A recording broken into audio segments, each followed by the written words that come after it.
Seep, it's me, Ryan, Big Ryan. Yeah.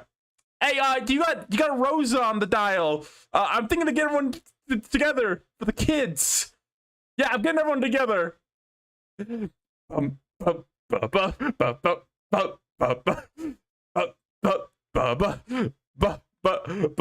you feel it? Can you feel it? Can you feel it? If you look around, the whole world's coming together now. Every healthy child. If we don't stop, he's gonna do the whole video. Yeah, So you have to It's stop. hunger and strife to another child. We just got a question mark. I think that's enough. I don't think anybody knows what this is. I don't think we can do this. No, explain to me and I still don't know what it is. No, it's good. It's Big Chris and Barbie. No, Barbie's not the. And Bob the Builder and Postman Pat and SpongeBob on the cell phone. True. Rosa agrees. Yeah. Yeah. All right. Well, I guess that means it's okay that you just did that. True. Yeah. Okay. What show is this? What? Start. Wait. Well, welcome everybody to Ready to Start the Podcast. It's the podcast where Ryan still has not put the Otis vehicle of the season up. Okay, you know, I was working on a bunch of art things this week, and Pikmin came out. And then I got hit by a car. You didn't even come to the hospital to like check on me. Like Lou came, Nick was there even. Well, Yeah, if it wasn't an Otis man, I have other stuff. I'm like meeting people. I'm signing things. You know how my schedule is. Yeah. I just can't believe you wouldn't come to visit Ryan in the hospital. I mean, she was These there for like convention 2 months. appearances are expensive. I can't just cancel on short notice. Flowers. Petunias. I got Didn't I $10 for that. Didn't I send Joneston on my behalf? Didn't No, Joneston come down and- Joneston? If you said Yes. Joneston, they went to the wrong place. I didn't see Joneston, and I meant Joneston before. I would know. Okay. Well, whatever. Yeah. You're here now. I'm here now. You like that? Yeah, I like that I'm you're your friend now. Hey, Okay, that's but great. you're my best friend, little buddy. Oh, right back at you, big buddy. I'm Ryan Rippity. Who else is here? Yeah. I'm here.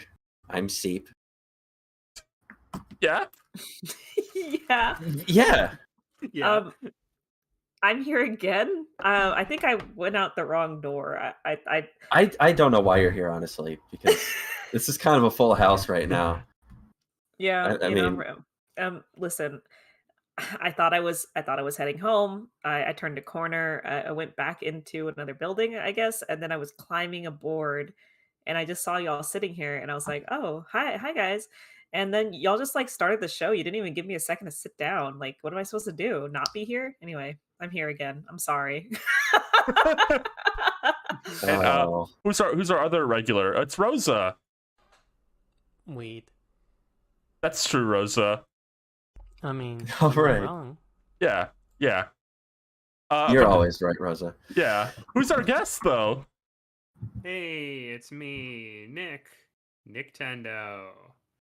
Who? Back for the annual Starcast Nintendo episode. Yeah, Oh my we god. sped run all our usuals. We've had a Lou episode and now a Nintendo episode. Next week, tune in for the Dawn episode, inevitably. Honestly, that's probably likely. Yeah. I mean, well, then we're gonna have to be like backloaded with like all the celebrities that haven't emailed me back. I don't know what's gonna happen there. Do you think they're scared? Do you think they watched like an episode and like, I can't associate with these freaks? I've sent some people the Lou episode, which we And? just did. You know, I will say I also sent a guest that episode. So, All right. What do they think? I mean, they didn't. I don't know if they watched it. They just said they couldn't be on because they weren't ready to do like live stream appearances. Okay. Oh, that's true. That's okay. That's what happened, huh?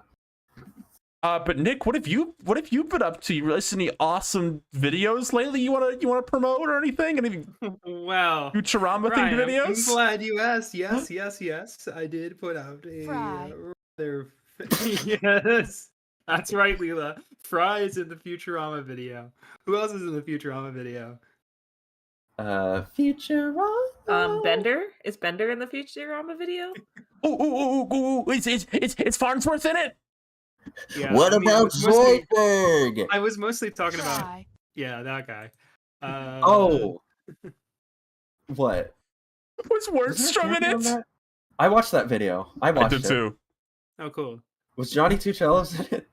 Johnny Two Cellos was kind of in it. Oh, that's bumped right. him. You made fun of him.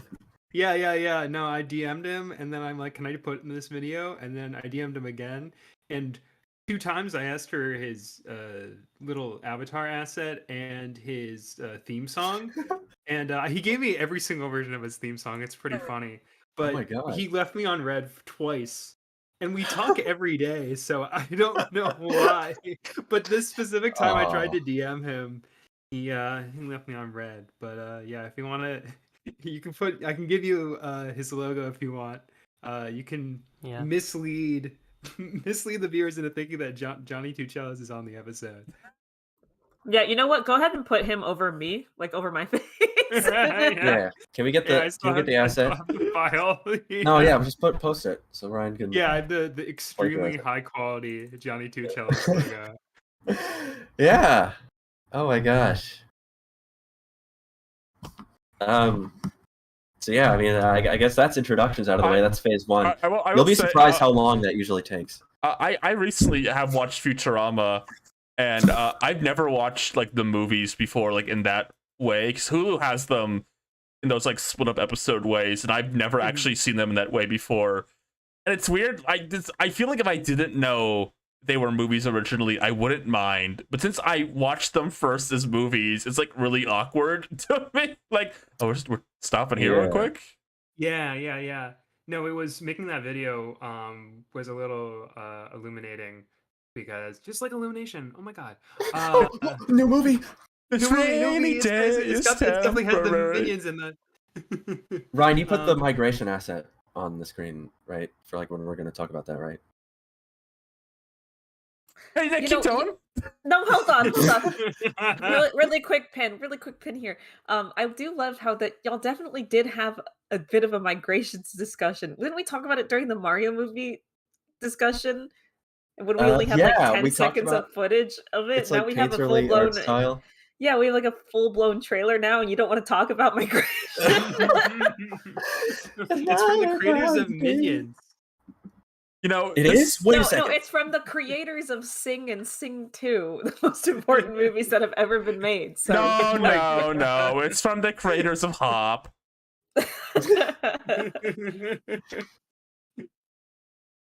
What were you saying like a minute ago? What were you trying to talk about? About the Futurama movies. Yeah. No, it was revealing, let's say, that when you try to figure out where the commercial breaks were in the original full-length versions of the movies, where I think I used this example in the video, but there's like a establishing shot of a scene that takes place at the Planet Express building, and then just out of nowhere there's 2 scenes at the Planet Express building, and there's an establishing shot in between that doesn't need to be there, but that's where the commercial break is. So Uh-huh. but I will say, like, Family Guy does that. Like, they'll Yeah. have 2 scenes in the Griffin house, and it's like, well, here's the establishing shot. I think it's just like a passage of time implication, I guess. But it's always the same shot. So yeah, right. It sometimes I get it if like it's night, Yeah. but Right. otherwise it seems like a arbitrary like screenwriting thing. Like you have put an establishing shot in the script just to act as a transition. Yeah. I don't know. My favorite part of those is how for the 4th one they decide, okay, we can start doing these to be continueds now.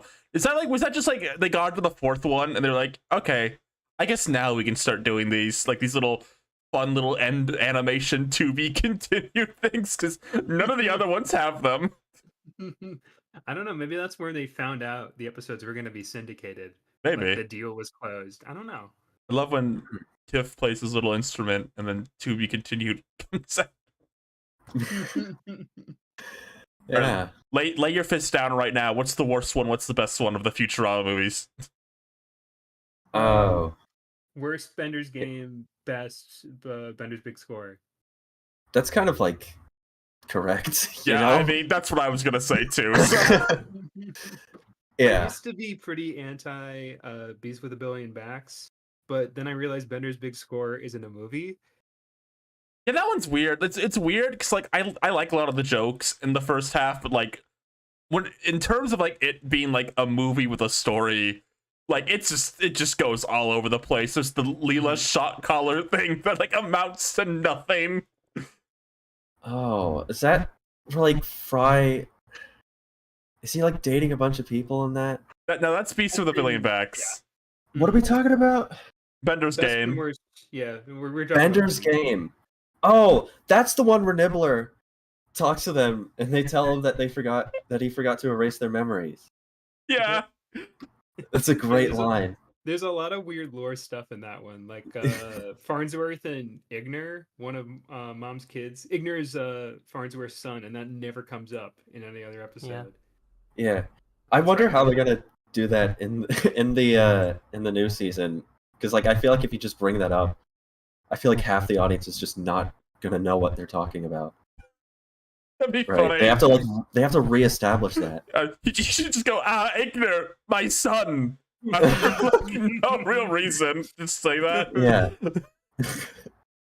Yeah. Yeah. I will say one more thing on those movies. I think one of the funniest, just like, oh, this is a TV show split into 4 parts moments of those is the entire like first Bender story in Into the Wild Green Yonder, where he just like dates the Donbot's wife, and it feels like even the movie knows like this is just nothing, because it just ends with them like getting shot to death, but then they come out of the whole like, oh no, it was just a warning, and then she like just drives away with the Donbot. She's like, will I see you tomorrow? And Bender's like, probably not. The story just ends there, and it's never brought up again. Yeah. Pretty good. Are we ready to talk about the news this week? To talk about the news? Yeah, who wants to talk about it? Do you, Both Jimmy? wants to. Jimmy Two Shoes? What? Jimmy Two Shoes, he's on screen. Jimmy Two Shoes. What? Why is Jimmy Two Shoes on screen? I mean, they're sitting next to Ryan. Yeah, Jimmy Two Shoes. Are you anything to say? Oh, You're on the call. Yeah. I got. Hey, can we take it aside? Can we go What? to the other room, the back room? Yeah. what's wrong? I gotta be honest. You're gonna laugh at this, but I don't know this guy. I don't know. Nintendo? That's Nintendo. He's No. I know him. Johnny Two Cellos. Johnny Two I Cellos. see. Yeah. Can you give me like what is he like? Like what does he sound like? Can you do an Wait. impression of him for me? White. What does he say? Check out my podcast with Tunrific Tariq. Okay. That's what he- Go back. that's his Okay, voice. let's go back. Okay. Hey guys, we're it's back on the boat. me. It's me, Johnny. Check out my podcast with Tunrific Tariq. See, I know that Hey, Johnny. Yeah. Oh my god! And then the theme song goes, Johnny Two guy. I watch shows. I probably watch Futurama. I think it's I like it. I like You it. like Spider-Man too, right? Spider-Man 2? Cool Yeah. by me. I'm so excited for Spider-Man 4. What did he say now? What? Oh, John, Alright. that's true. Johnny loves Spider-Man 4. Well, it's just, the one to look forward to. Am I right, Yeah, guys? it's the one to Yeah. watch. What do you For what? HBO. Can you be specific, you Johnny? What you're excited about? Yes, Johnny. I'm really excited for for this. Johnny, if you need to sit this one out, it's all right. No. fine. I'm really excited for when in Spider-Man 4 they go to the moon. I think. What? Wait. And he does triple jumps in the moon and has to go to the wedding to save Turn this MJ off. from Let's go to our first marrying- topic already. Can you please take Johnny off my face? I don't know this guy, and I feel like I'm misrepresenting him. All right, everyone say bye to Johnny. He's ascending. Bye-bye, Johnny. Johnny. You actually recorded that, Nick. That's your voice. That's me. Yeah. It's actually me behind the song, behind the track. Wow. I didn't know you did music like that. All right. Do we want to? I think we should start with the smallest of the few topics we have today, because our dear friend Lou was so excited to talk about this. She's a big fan. Oh boy. Did you all see the Tiny Toons intro animation trailer activity? Did you guys see the Tiny Toons Luniversity trailer?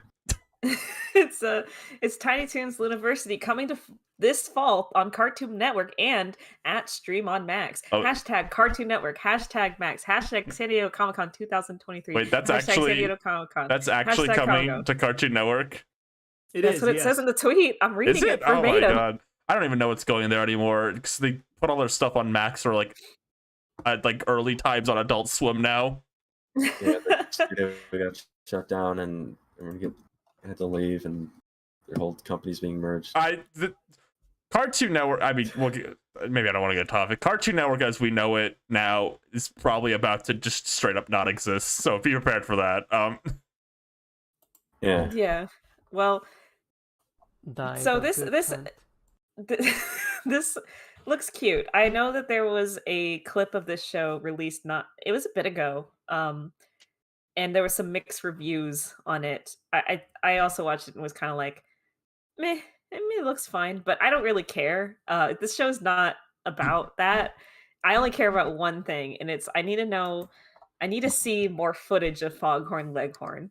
I need to see him in motion. I need to see his breasts bouncing up and Okay, down. Whoa. You really didn't dance around the point. You got straight into it. Why would I? What is there to hide? I mean, listen. He's not hiding them. Right. That's They're my just out. fault. Look at them. My Why are they so God. well defined? Why do they do that? He's a coach. He's probably like a role model. He's probably a stand-up I citizen. don't think he's a role model for anyone. That weirdo. Why? Leave him alone. What did he ever do to you? I've watched so many shorts with that guy. He hates children. That's literally one of his They're character young traits. adults, Ryan. Oh, I guess that's true. They're tiny Wait, adults. are they serious? Yeah, they're in college. Yeah, they're in college. Didn't you Okay, watch the intro? They say it like 4 times. No, and that's what I was gonna mention. Like, it's strange how these little kids are going to college. They still like. I thought it was like, I don't know, like They have fake jackets college. now, Lou. They're clearly older. Yeah. Clearly these. I mean, look at grown my adults. avatar on screen. Yeah. He's wearing a jacket now. He's clearly an older version of Nick. Yeah. I feel like, yeah, they could have given them like slightly longer legs or something.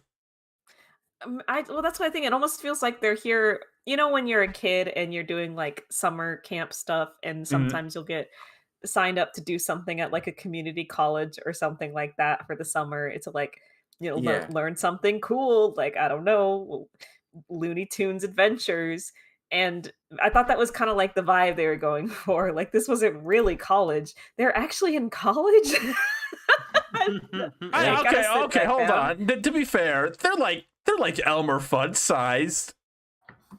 Yeah, they Yeah, could but just be Elmer short Fudd people. is okay. But Elmer Fudd, next to other humans in the Looney Tunes universe, is like up to their knees. Like, he's not the model we should be looking at for how tall these characters. Well, I'm just should be. saying it's possible. I mean, you don't want to. They wouldn't be Tiny Toons anymore, Lou. You're messing with the Well, brand here. maybe they should have renamed the show to Average Size Tunes.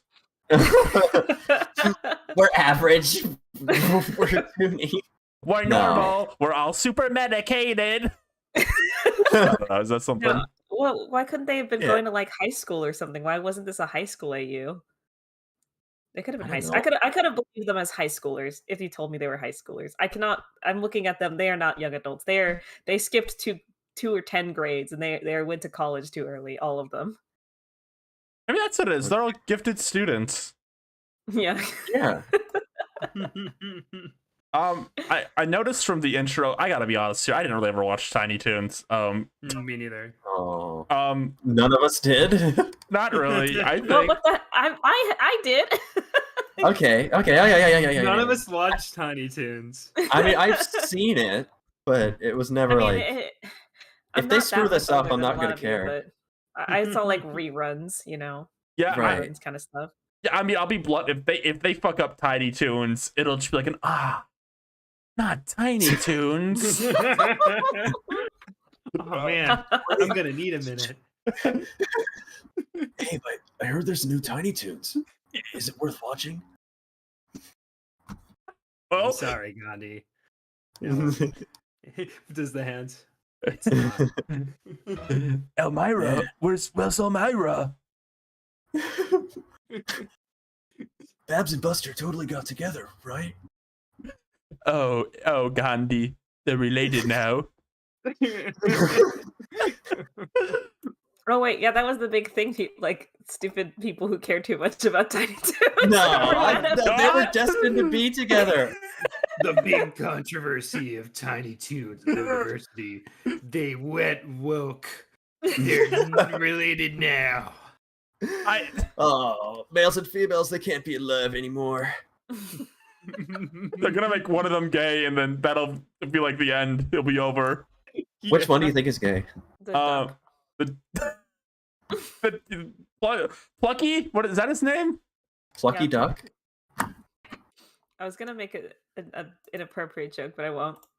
Whoa. Oh, I'm now sitting you have to. If you're on a Well- live show and you say you were going to do something but you didn't, then you just have to do it. Well, I'm behaving this episode. I told you I was being on my best behavior.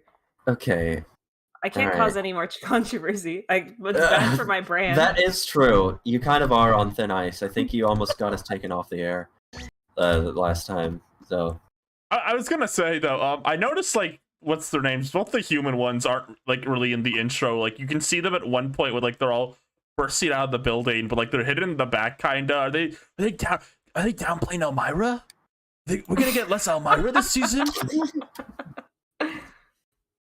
I don't know. Sure. Steve cares so much about Tiny Toons University. I bet you're in know, like I'm- another. I bet you're in like another tab, like a scroll. Oh no! I like Okay, this show. see. Okay, listen. What? Let me Okay. paint a picture for you. Okay. This show drops, right? And a bunch of like 14 and 15-year-olds on Twitter get like really into it.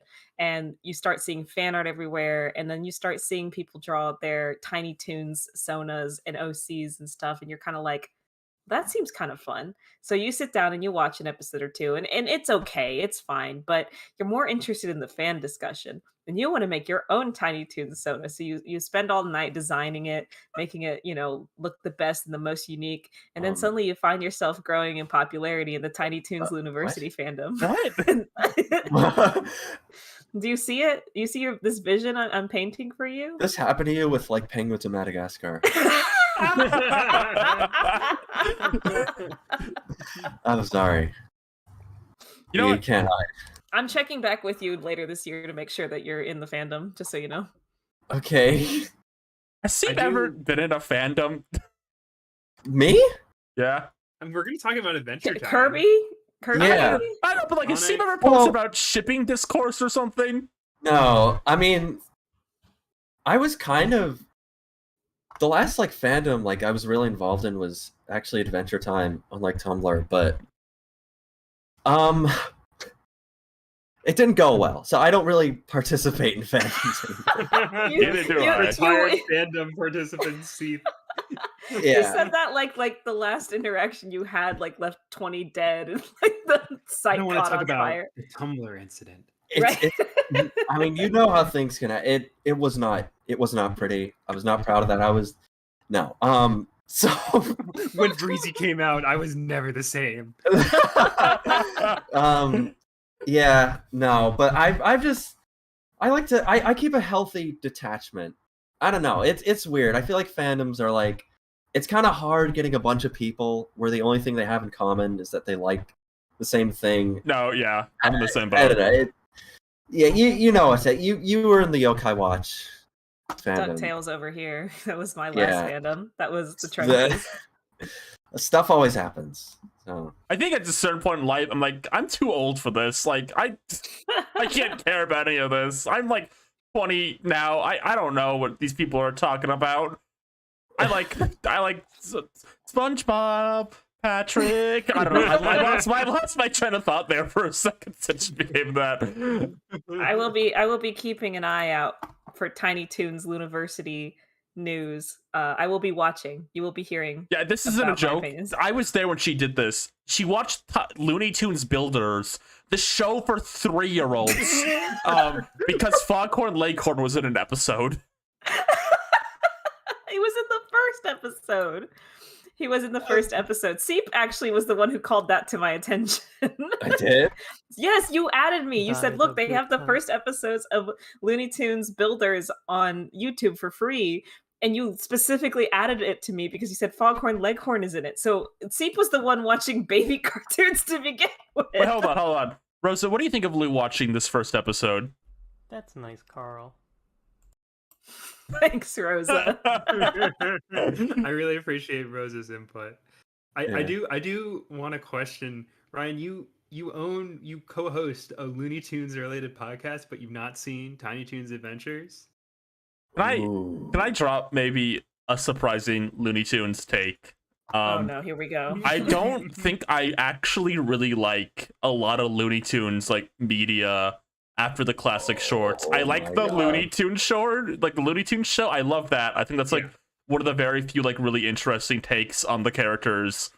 But I right, feel it like made Bugs and Daffy gay. Actually, Yeah. most characters were gay on that show. like very Foghorn surprising. Leghorn. Foghorn Leghorn and his. You know what? No, I was gonna be hit. I'm not saying anything. Whoa. No, I don't know. I feel like I mean, Back in Action is cute. I think that movie's cute. But I don't know. I feel like a lot of Looney Tunes stuff, post those classic shorts, are kind of chasing an energy I don't think they quite ever reach. Wow. I just, there's always something off That's about them. I mean, Duck Dodgers are cute too. There's a few I like here and there. Are Like- you telling me you don't like Lunatics Unleashed? What is wrong with No, hold on. No, hold on. I said there was a few here and there I like. Lunatics is definitely part of them. No, there's a few I like here and there, but like I don't know. I respect like the craft of like the newest ones, for example, but I rarely find myself wanting to watch them a ton. Mhm. If that's a good example, like I think there's a lot of great artistry in those new ones, but I rarely find myself wanting to watch them. I think is a good way to put it. I Wow. get that. And the only reason you're watching the classic ones is for like a cartoon show on the computer. Well, no. I watched a lot of those before. Luke can Okay. confirm. I laugh at a lot of them a lot, except Roadrunner and Coyote. Every time we watch a Roadrunner and Wile E. Coyote short, we sit in the call and like for absolute silence for like 5 minutes. Did you record that? Did you record the latest Looney Tunes yet? Yeah, It's up on On Patreon. Patreon. You can go. for as watch low as Okay, $2 a uh, month. Yeah. Did you talk about how I was there? We did. I did mention that, and a Looney Duel spoiler here. When we were watching the Wile E. Coyote and Roadrunner short, Seep was in the call with us, and at one point, really somberly, was like, "Oh, I guess these ones really do suck, huh?" Like a realization Oh. had hit them about like how nothing the Wile E. Coyote Roadrunner It's a little shorts are. Gandhi moment. Yeah, I mean, I thought it was a case where like you had just watched too many of them in a row. It's like I could see how they get like repetitive. I was just watching one, and like halfway through it, I was like, oh, this isn't that good. it was really upsetting. I mean, Wile E. Coyote and Roadrunner are like the Santa Claus of like Looney Tunes. You only need like to watch You only need to watch like one of them a year.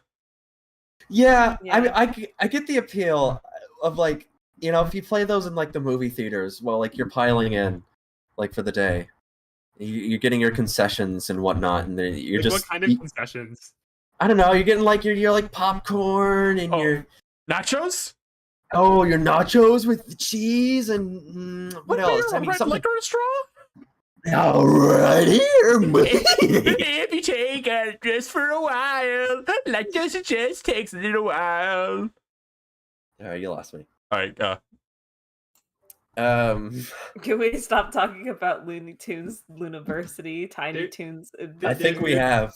There's one thing I wanted to mention, which is when the mention of Lunatics Unleashed combined with Lou's cautionary tale about getting involved in a fandom reminded me of I think this was like in 2014. I watched a top 10 cartoons of all time video, and number 2 was Lunatics Unleashed season 2 only. season think 2 that- only. Yeah, they made an exception.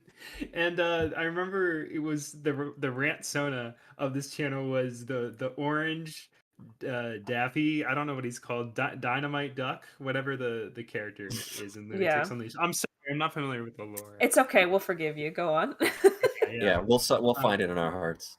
And I feel like that was one of the first times where a video made me angry.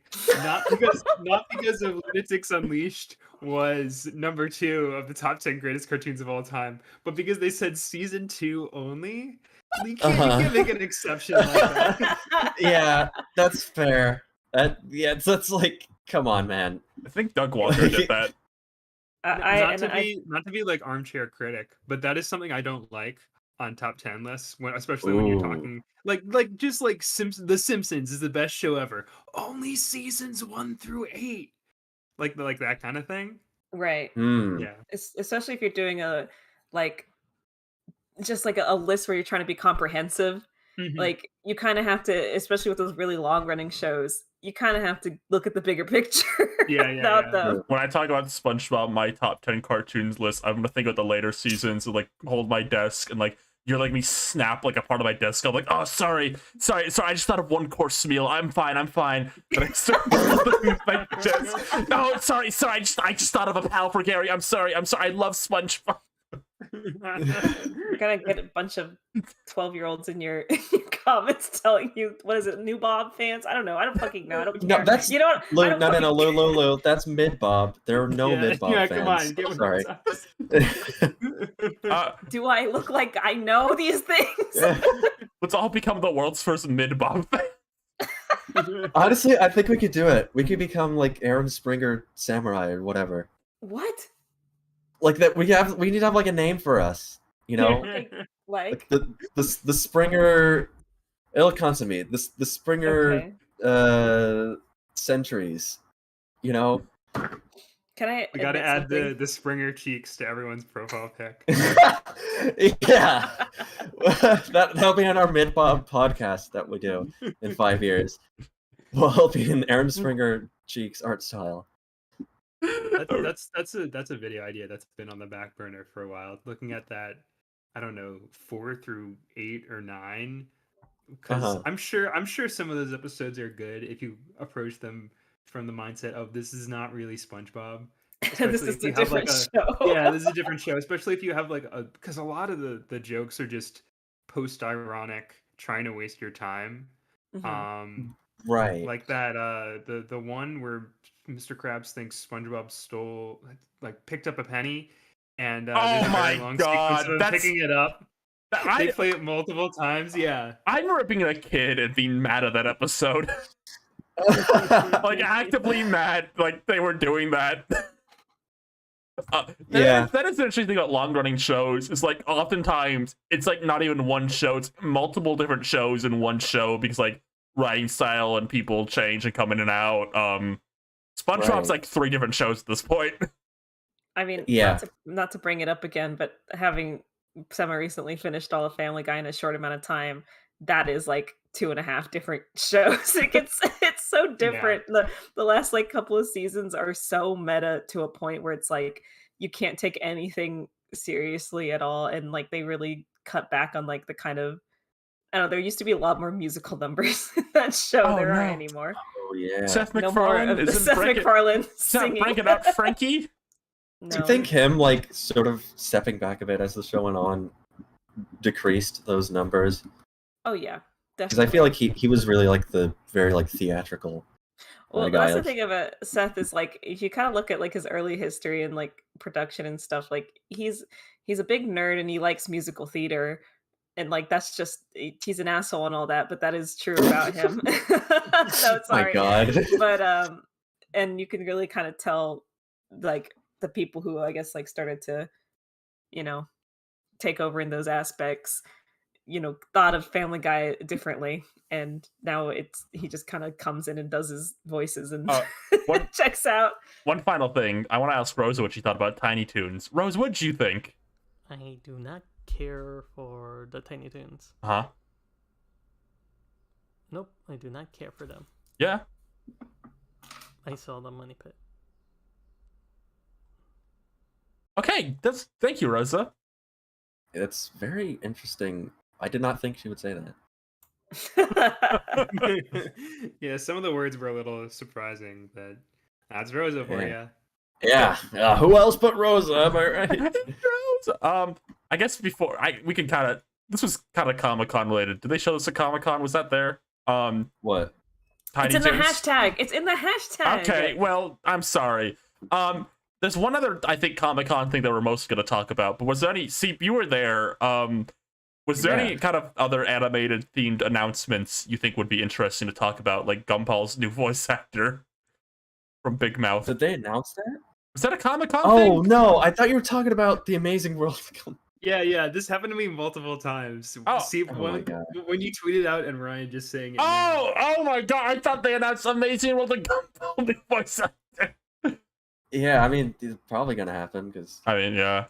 like 7 years or whatever. But was there any other interesting Comic-Con animation announcements, perhaps? I don't know. I mean, it's still going on. Tomorrow they're gonna air the new episode of Futurama. Holy crap! Eventually you said that. Crazy. I don't really know. I was there today. I mostly just, Veronica Taylor. Yeah. It's the voice of Ash from Pokemon. She did like 704 kids' voices. I was just hanging out with her today. We're kind of like, Do you know her? each other. Yeah, I guess now I do. Yeah. How did y'all meet? Did y'all meet today? My mom knew her, and I guess just told her about me. So like, she was really like excited to meet me. Oh my god! Has she seen your YouTube channel? I told her about it. Did you tell her about this? Yeah, I did you said tell- that. I said. Did you tell? I was- Hey Steve, did you tell her about us? I was at her like table where she was like meeting fans, saying like, "Oh, you were my childhood. Can I get a picture?" And I was saying like I needed to be somewhere at 6 because I was doing a podcast. Oh my god, she knows us. I got her to sign a picture of Ash for me though. It says, Aw. "Painter Seep, I choose you." So that's pretty cool. That's That's cool. So yeah, I was doing that instead of going to any of the like high-profile panels I have, like Rick and Morty or Solar Opposites. I haven't any of the Great North Pursuit. Oh, they did show that. He did? There's- See, wait, I don't even what? know. I wasn't even like on Twitter or anything. I actually, for someone who was there, I don't really know a lot that was announced. Wait, right they're now. doing an anime of Rick and Morty? Yeah. They did a I few. didn't know that. They did a few shorts online first. I think they were online. I don't know if they ever actually aired like on Adult Swim or anything. But yeah, they're. I think I probably wear this. I think a lot of people are confused why it's called Rick and Morty anime. I think people think it's an anime parody. It's called Rick and Morty anime just because a Japanese studio is literally doing it. I think I saw people say like, "Whoa, an anime parody? How passe?" No, it is literally just an anime. Yeah. Well, they already did their anime parody in that. Oh my god. Yeah. The And that- line. What is it? They did like a Voltron episode. It was not very good. Oh man. I think they. I don't know why. Oh I god. felt so out of. Well, I was gonna ask, so did they show off like Solar Opposites new season and all that? There was a trailer. I think they had a panel that I think wasn't canceled. I didn't go because there's in this big room where like it's always packed and there's always a line and it's like I don't care that much. But they did have a trailer where they just showed a bunch of random clips, a lot with Corvo's new actor. Yeah, I wanted to hear more of that because as somebody who also recently just watched all Solar Opposites in like 2 days or whatever, I'm now excitedly waiting for the new season where don't have to listen to that guy anymore. So like from the trailer, like just seeing him in just like normal scenes that were probably not written with him in mind, like he's really good. Like I think he's pretty fitting. Good. It's weird like how he's obviously like a very different voice, but he still fits really well. That's generally what they said. I heard about like the recasts for you know who. Justin Earl. I don't know why I said he's like fucking Voldemort. Who shall not be named. Yeah, they're not going to look for like impersonators of him. They're gonna find people who can like do a good voice performance. I mean, I imagine for Rick and Morty though, they will probably get someone who sounds a bit more like Rick and Morty compared to this new one. But I respect the fact they're like not just gonna hire someone on YouTube who can do the voices, nothing else. So with the Rick and Morty anime, sorry, I just keep coming back to that. I don't care for Rick and Morty, so I don't really care in the end. But is it like gonna be like a Japanese dub, or is it with like English voice actors? The ones they did on YouTube were Japanese voices. I think this will be the same. Okay, that's interesting, I guess. Yeah, a very interesting turn for this series. I'll post it in chat, and I'll post it in YouTube chat too if anyone's interested. Because why did Ryan say Mpreg? I didn't say Mpreg. Yeah, why'd you say that, Ryan? That's kind of weird. Why'd you do that? People are crazy.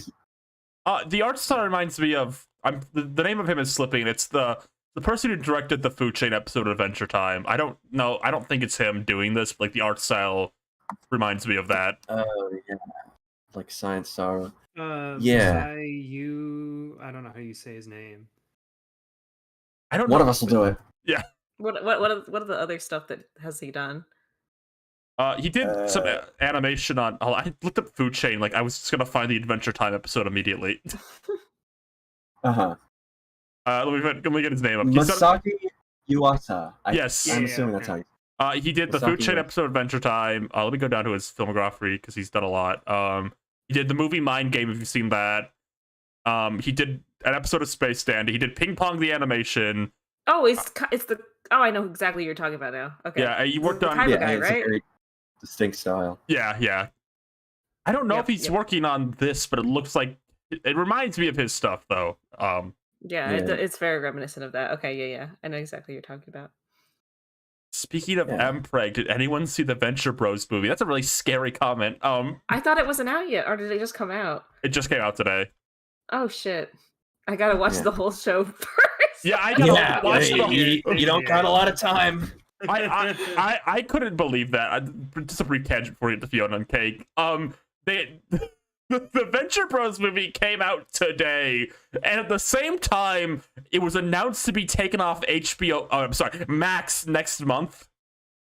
Like the TV show. Yeah, just removing it from Max next month. I'm sure it's just a coincidence because it does seem like someone I think one of the Adult Swim people commented on this. I think they're just gonna like put it up on a different streaming service like Hulu, or maybe they'll put it on Tubi or something like that. I don't think it's getting written off. Yeah, no, I don't think anything they're getting rid of now is getting written off. It's just weird.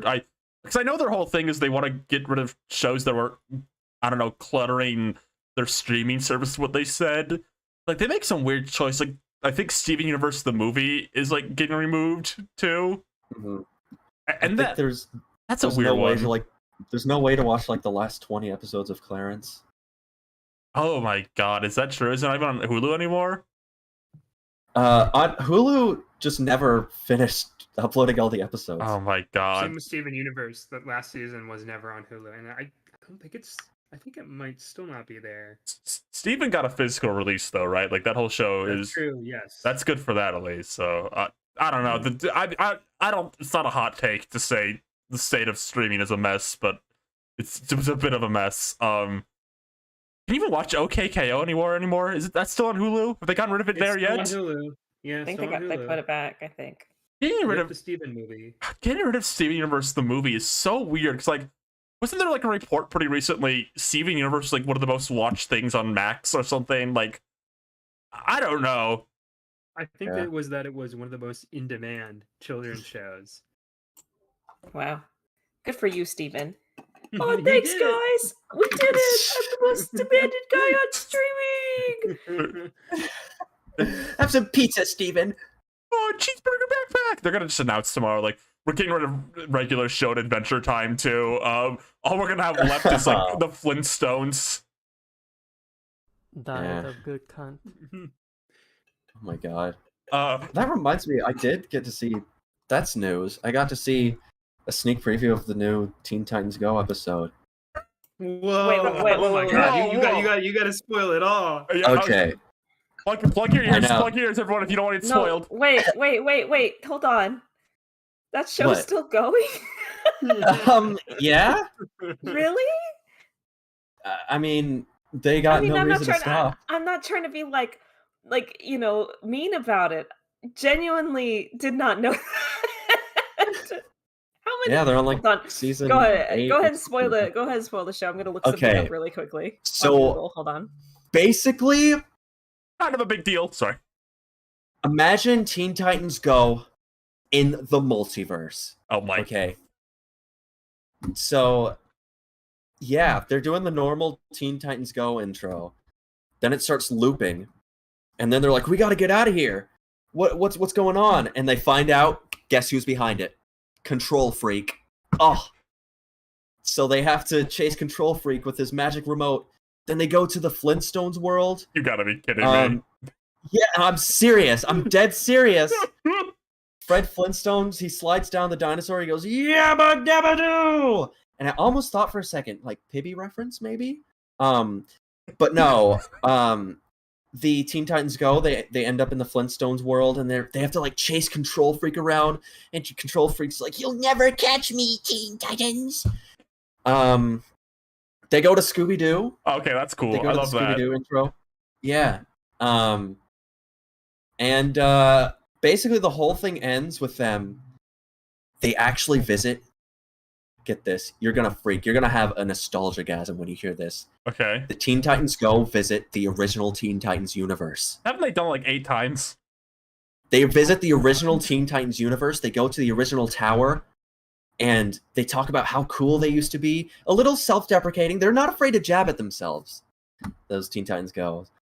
And basically, the way they defeat Control Freak is they decide to go into the intro sequence of the original Teen Titans. Except they completely ruin it. They shake their booties at the screen. They stick their tongues out. They act all wacky. They eat nachos. And it's like they're like completely ruining my childhood right now, but it's like so crazy. It was awesome. You guys really missed something special there. And I hope they release it soon because you people, everyone watching right now, you gotta see this. Hey, can I ask you a question? Yeah. Is this like not the 10th time they've done something like that? I guess they met the Scooby Gang when they went to Family Feud. I but- just mean like I feel like they do an episode about like how the old show was awesome and epic, and now we're booty shaking, quaking, quirky now. Like they do that like once a week. Their annual fandom gaslighting episode. Here's the thing. Here's the thing. I never watched the original Teen Titans the original Teen Titans that much. So I don't really care. I just wonder like.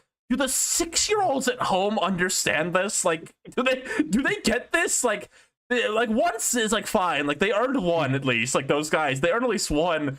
But I have to wonder if the 8-year-olds at home are like, oh man, they totally got those guys. What? Ryan, no, Ryan, it's for the They parents. said they were gonna bring Slade back, but they didn't.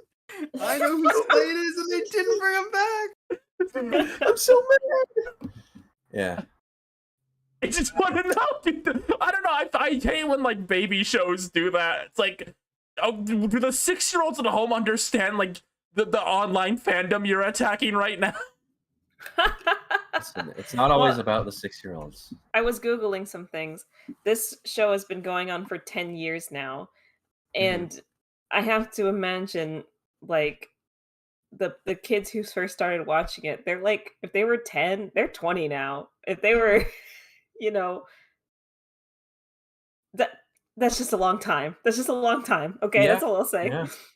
I mean, and the show's really been able to grow up with its audience, thankfully. So I wonder if that show will actually. Why are we talking about? I don't know. Sometimes?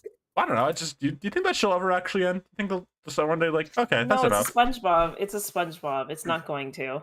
They'll make a spin-off show before they end it. Right? Like I can't imagine like being like above the age of 20 and still mad about that show at this point. But like it's always fascinating to hear like still going. Stuff Well, that's why I was baffled. Like Yeah. I remember when that show first came out. I was I wasn't even I was like a teenager when that show first came out. Oh man, when that show was out, I was in my prime like animation YouTuber fan kid. I Yeah. was like, ooh, Yeah. they ruined the Teen Titans. I haven't even watched Teen Titans before, but I was still Hey, mad Soda, about do it. you have an old like Ben T. Looney rant about this show on your channel? Me? Yes, you. I pride myself on I've never made a Teen Titans Go video. There's been a few, maybe like 1 or 2 videos where there was like a worst of I used to do top 10 worst episodes of the year videos, and I Uh-huh. retired them because I just had to watch a bunch of things I didn't like, including Teen Titans Go and Family Yeah. Guy. Sorry, Lou. I know. Nick, Nick, hold Sorry. on. You have to understand. I didn't like what I did. I'm watching American Dad now. Do you think I'm enjoying it? No. No, I hear that show's a lot God. better. I hear it finds its footing. It's you know, Lou, it gets Lou, Has Roger cross-dressed yet? Yeah. Okay. I don't. Nick, finish your thing first because I do want to All talk right. about American All Dad right, for yeah, a yeah. second. You'll have your American Dad update. Yeah, but put a my- picture of Stan on the yeah. screen. In a So second. I've never made like a pure Teen Titans Go video. I was like of the age where I was starting to oh man, I'm getting too old for cartoons, and I'm like 12 when Teen Titans Go is coming out. But I just kind of didn't really care. I mean, I thought the movie was fine, but my hot Teen Titans Go take is that it should have lasted like 2 or 3 seasons, like all of the other Warner Brothers reboots. Mhm. And it is weird that it's on its 8th season, but I guess kids are still watching it. Kids are still enjoying it. So sure, yeah, fine. Yeah, that's More. that's- But it is weird that this is the only thing that survived the Warner Brothers cycle of rebooting the properties after 2 or 3 years, like Looney Tunes and Scooby Doo. right. I wonder if just a mix of like its huge success, and I don't want to like assume anything, but I assume the show is decently low budget too. I imagine it's like Yeah. a good like cost effective show, and kids still watch it. It's very easy to air because it's like incredibly episodic Mm-hmm. and all that. Mm-hmm. Anyway, Yeah. Lou, do you want to talk about American Dad? I got Well, this picture. I do. I do want to answer this question. Somebody asked if I got to the Ollie North song yet, and I did actually. Like not too long ago, I did watch that episode. No, I was. I'm like on season 4 now. I think I just got to like the updated intro of American Dad, and like Roger in the first season, he really doesn't get out much, and it's not till like really late in the season that he starts like wearing disguises and stuff. And in my memory, as like watching the show as a kid, I always remember Roger wearing these like like absolutely ridiculous like disguises, and a lot of the times just like I don't know how else to describe it, like dressed like a sexy woman. But he really doesn't start doing that until like season 3 is when he starts doing more like women disguises. But he has quite an arsenal of like different things to wear, and then he gets added as like a major part of the intro in season 4. So he's definitely rising up in the ranks. Roger is the best character, just by the way. That's all I'm gonna say for now. You want to know where I found that image of Roger I put in the middle of the screen? Where? It's from the Incredible Characters wiki. What an honor for Roger, honestly. Ooh. I've been live for an hour. We talked about one thing. Can we move on? Yeah, well, I We mean, talked about miscellaneous Comic-Con stuff like Rick and Morty the anime. Important stuff. Yeah. Okay, that's yeah. move into, I think, probably the big news of the week. The first trailer of Fiona and Cake, the new Adventure Time series dropped. And not only that, our very own Paintra CP from your kid's favorite YouTube channel got to watch the first episode at Comic-Con. Yeah, I did. I guess I'll lead because I think you all have a ton to say because you watched the show. I'll lead with my. I think we'll start with the people who only watched the trailer, and then you have way more to say because you actually watched it. Mhm. I it's so funny. Like, I feel like I should have expected something like this because, like, the Adventure Time team, I think especially post the show ending, really just kind of does crazy stuff like this a lot now. I don't know why I didn't expect it, like, to not be. So my mind's like, okay, yeah, it's in the Fiona and Cake universe, and Simon will go through a portal to get there. I was a fool for ever thinking they would do something that played straight. This looks crazy. Like, this is like one of those things. Like, I don't think anyone ever would have predicted the very specific direction they're taking this, which is that Fiona lives like in a normal human world. Yeah. When they've been like really like close to the chest about any details about this show. Mhm. So when I like went to watch that premiere, I knew like the premise of it that they like announced when the show was announced, and that was pretty much it. Mhm. And it just starts pretty much like that. And it was just so shocking. Like, so and like I imagine for you it was crazy because like they didn't give you any info ahead of time. It was just, okay, here's the episode. no, yeah, they just started it, and it was nuts. And I'll say, like, I'll discuss like details about the episode, but they really did not, like, by the end of the episode, they really did not reveal what's going on. It's like very mysterious the way they set everything up. One interesting thing of note I joked about. Fiona is an adult in this. At least she seems to be. I'm pretty sure she's like She is. And so, you know, this is huge. There's no child character for me to relate to in this. Where's Right. Last Boy? I know. It's funny how like all the Distant Land shorts pretty much had, not shorts, specials, had at least like one sort of child analog protagonist. this one they're all adults. Maybe Cake will start speaking. She'll say, "I'm 4" or something. I am only 5. I am only 5. No, it's this is like the most like we were kind of getting there with Distant Lands, like feeling very much for like existing older fans with Adventure Time. This is like a total like older existing fans only. Everyone else is kind of locked out a bit. Yeah. Kind of thing, which is interesting. Can I speak on that? Yeah, When you finish your thought? Oh, go on. Yeah, go for it. So I had a classic Nintendo tweet that that got out of its target audience because I was tweeting about how I think it's cool that the show is not accessible anymore. Because people were like, oh, some people were like, oh, you know, this Fiona and Cake show looks pretty cool. You know, I think I can jump right in.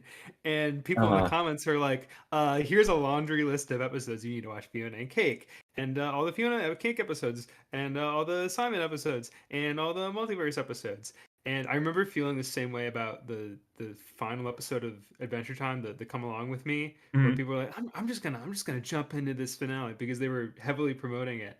And, oh my god! I just want to say. Then when you get to the finale, it's like, hey, I hope you guys saw season 9, episode 1 Orb. We're gonna have 11 minutes referencing the plot of that specific episode, which I think, which as someone who had seen that episode and had followed the whole story arc building up to that, I thought it was cool. I think it's very rewarding for all these obscure little things, and I think Distant Lands did that. Yeah. Especially in the Together Again episode.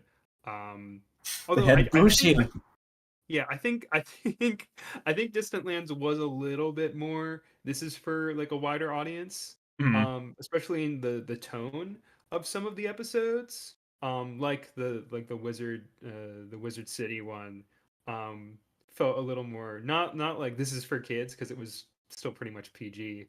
No, I mean, Wizard City features my favorite Adventure Time plot point ever, which is a 12-year-old boy is exploded and killed and never gets revived. Right. But that was kind of a standalone thing besides the Peppermint Butler lore and a few other things. Right.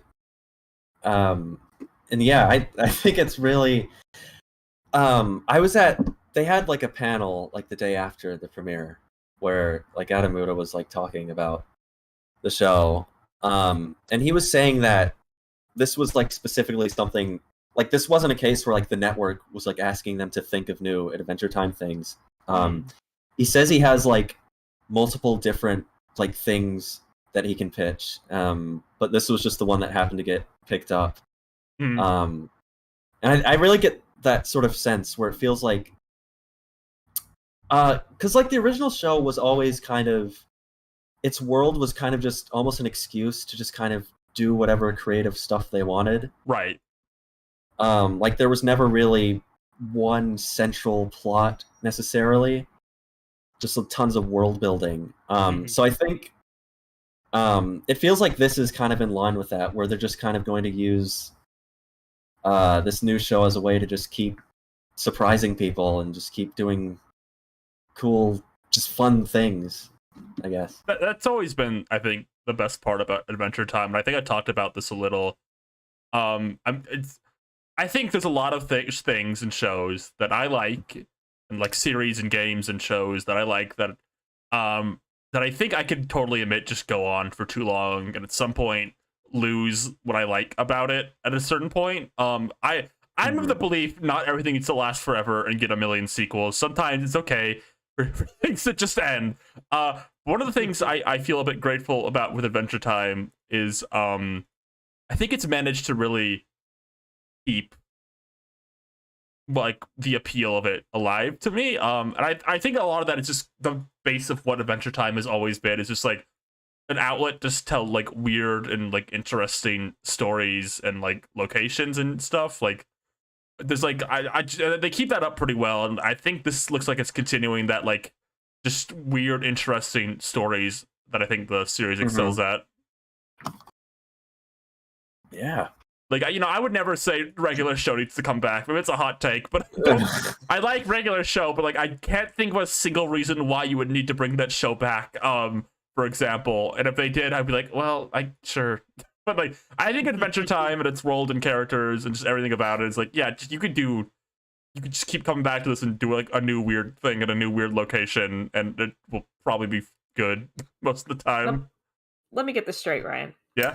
You don't want to see an epic reboot continuation of regular show about Mordecai and his bat wife or whatever she was and their children. They get divorced so he can get with Margaret. He needed to get with Margaret. They were destined to get together. Margaret. Oh, it's the beautiful voice. So much of it. I've watched this show like 18 times. Yes. Yeah, no, I've seen it on loop a lot. Yeah, you can keep going. Keep going. One interesting thing I noticed about the trailer is Fiona and Cake and Simon are all like advertised as the three main characters of this, but I don't think there's a single shot in this trailer where you see Simon with Fiona and Cake ever. And I'm wondering if like they just might not be together for like a large portion of the series. Like maybe they don't like meet up until like the second half, or maybe like till late in the series. And my maybe like crack shot theory right now about this show is Simon returning to normal after the event of like the finale. Maybe somehow created a more mundane Fiona and Cake world. I do think Fiona will go to Oo at some point. There's a few points in the trailer that make me think she'll definitely end up in Oo at some point.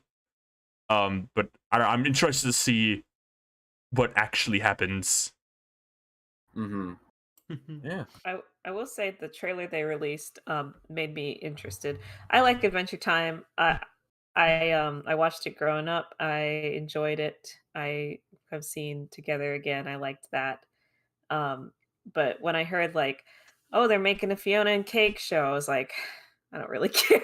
Like, not to be mean, I just was like, I don't really care. No, I get that. Yeah. I was like, whatever. And then I would see like they haven't really said much about it. You know, they showed a promotional image or two. I'm like, okay.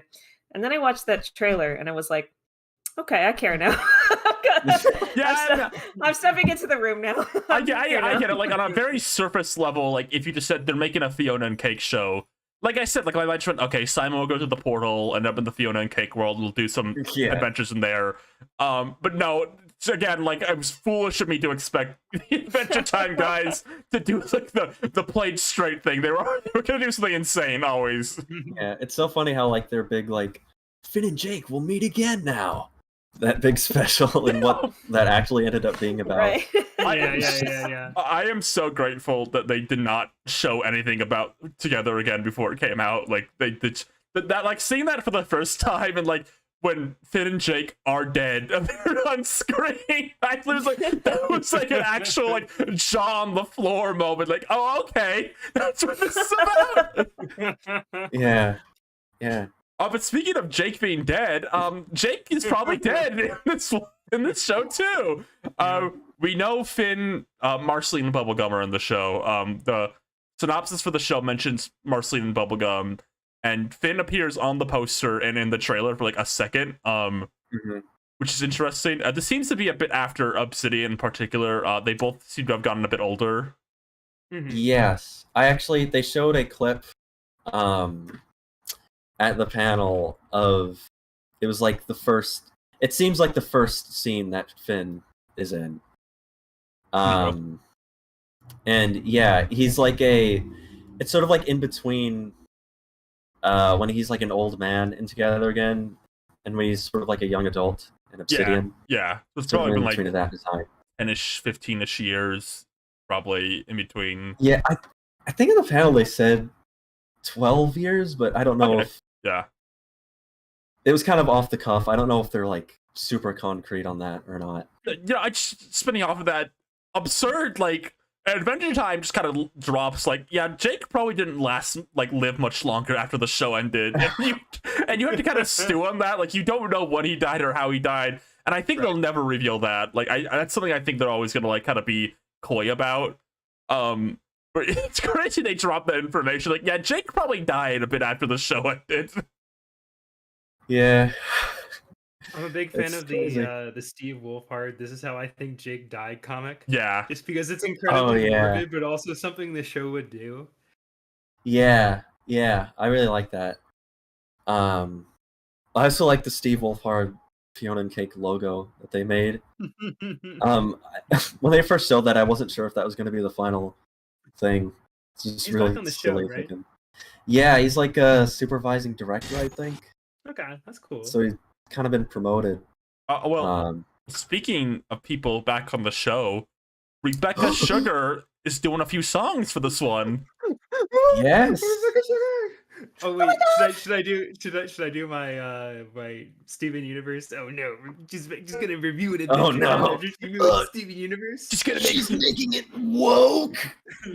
I don't want to get no, into. bro. I don't want to get into this. Rebecca Sugar is making Steven Universe woke. There's an absurd amount of people online who don't know anything about Adventure Time in particular, who just say shit about Rebecca Sugar that they didn't even do. Like, oh, they made Bubblegum and Marceline get together. You don't know anything. It was Natasha Allegria. I said her last name wrong. I'm so mad. Allegri.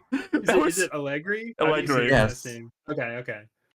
Yes. Literally her, and Rebecca Sugar was off Adventure Time by the time that plot kind of like really started. But people are adamant she was the one who ruined it. Finn was supposed to get together with Bubblegum or Marceline. They were supposed to be a beautiful couple. She ruined it. Yeah.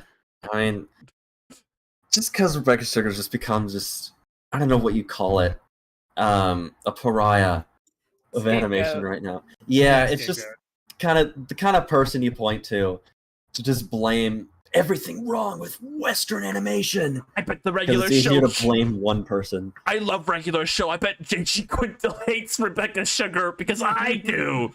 Right, exactly. Pendleton Ward has a secret grudge against Rebecca Sugar for ruining his show. Somebody said that. I saw a tweet saying that with like 300 likes. It's like you can just say anything online and people will believe it.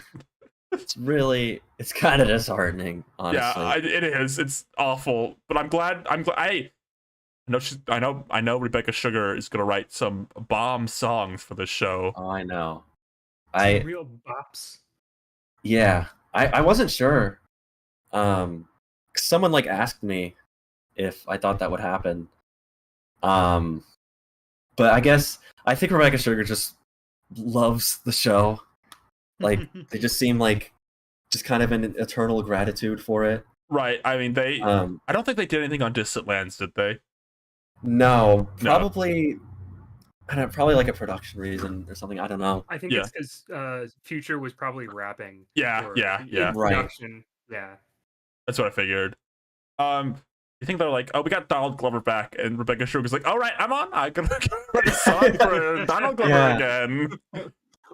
One of my favorite Adventure Time things, and I think in a conversation with either Ryan or Seep, this came up, is the Good Little Girl song from the second Fiona and Cake episode. How on the soundtrack there's no clean version of it. The characters are speaking over it. If you want to hear what Cake is singing about, you have to watch the Comic-Con from that year where Donald Glover does the Cake verse. Yeah. Uh-huh.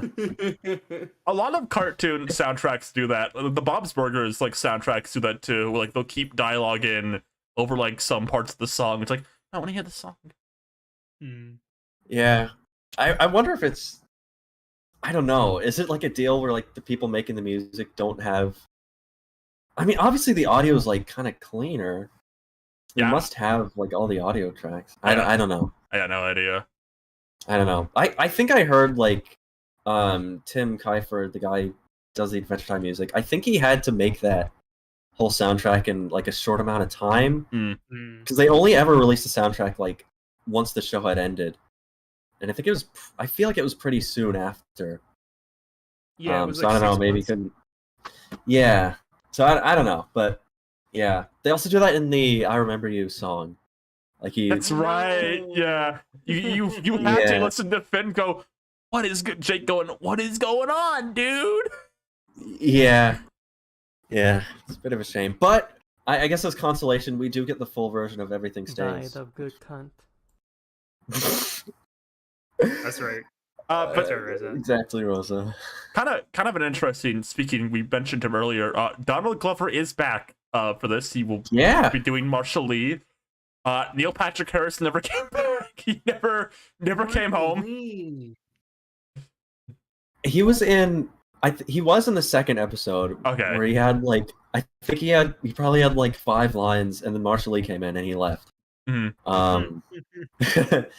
But yeah, he was replaced with, I think, Keith Ferguson initially. But in this, he has another new voice. Just pretty interesting. I don't have the guy's name on hand. I just know he voiced Andrew Randalls from Book of Mormon, and the gay kid. Is it Matthew on Big Mouth? From Big Mouth, yes. Steve used Steve called him that first, just for the record. I just posted a clip of the coming out scene from Big Mouth. It's like, this is Gumball's new voice actor.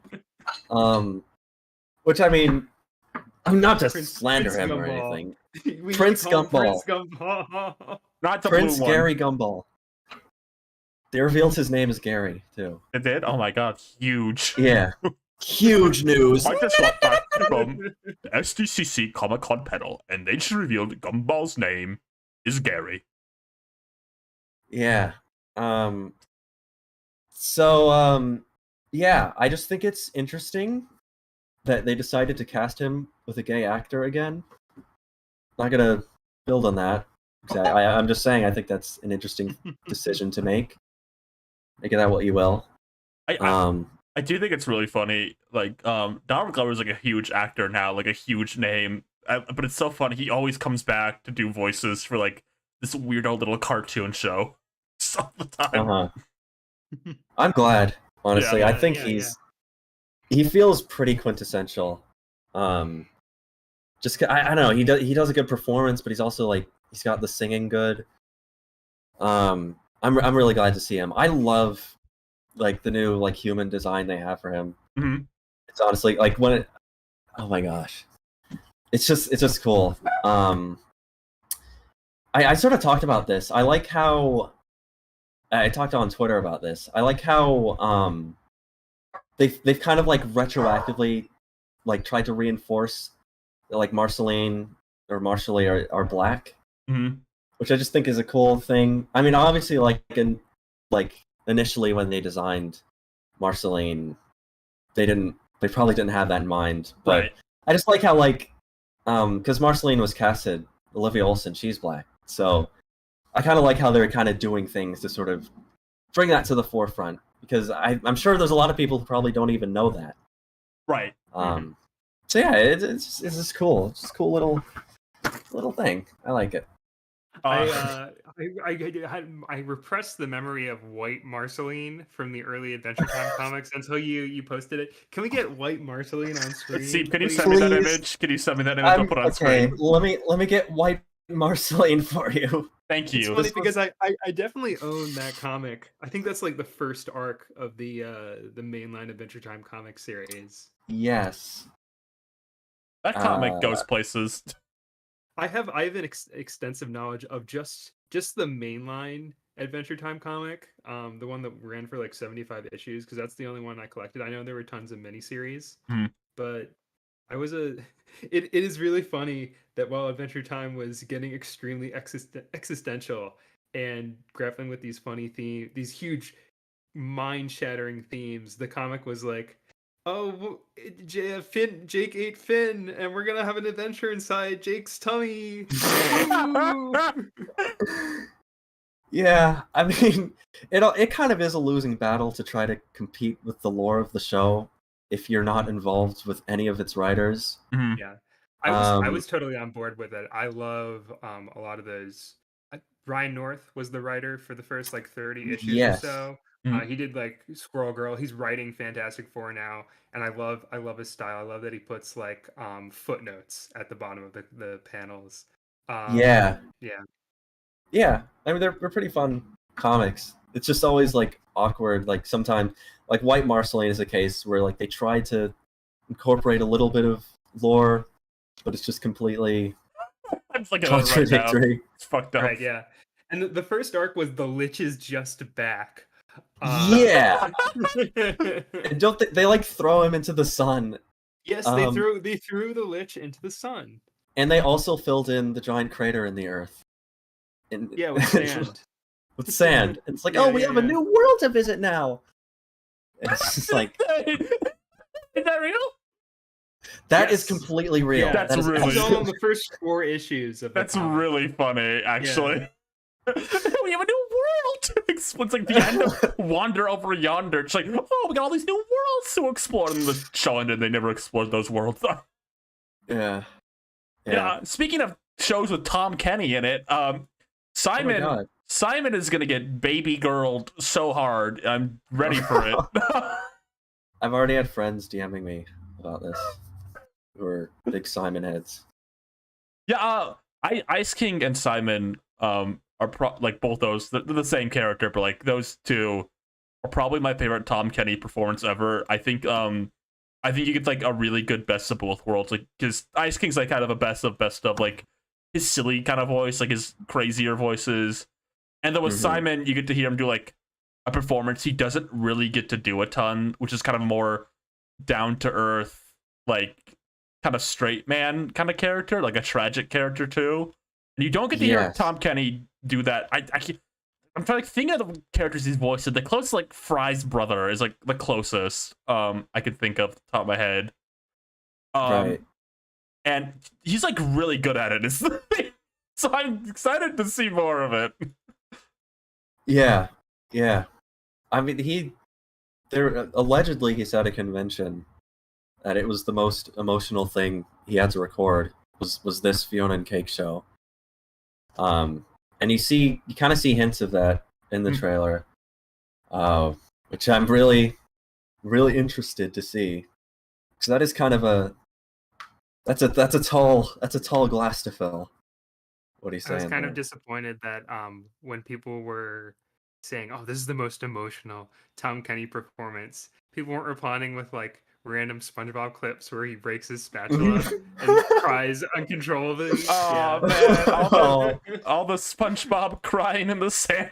We mentioned that a lot. With his SpongeBob. nose flopping downward. Yeah, that's like a season 2 joke, right? Yeah, SpongeBob in the sand, sitting down, head leaning back, It's nose arcs and- flopping arcs down, and arcs tears. of tears. Yes. Oh man. Yeah, there's a few guest animators on the show too. We know I always say their last names wrong. The Butas, the small The Butas, small Butera. Butera. Jesus Yeah, Christ. the Batman Powderman people. Yeah. Yes. They've done a few things for Adventure Time before, and then also a Clarence episode.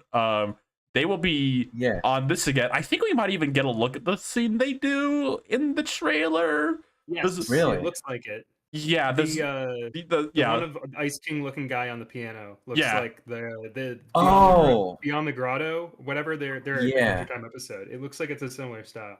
Yeah. Oh my god, everyone post your reaction when Princess Purple Patch steps out of the multiverse portal. Dude, Can you explain that joke to me? I didn't understand when you tweeted it. You didn't understand? That's in Beyond the Grotto. That's like the Ice King alternate one that they Oh, meet. right.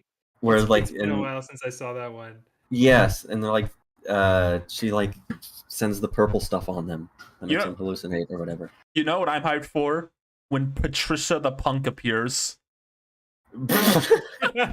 Oh my god.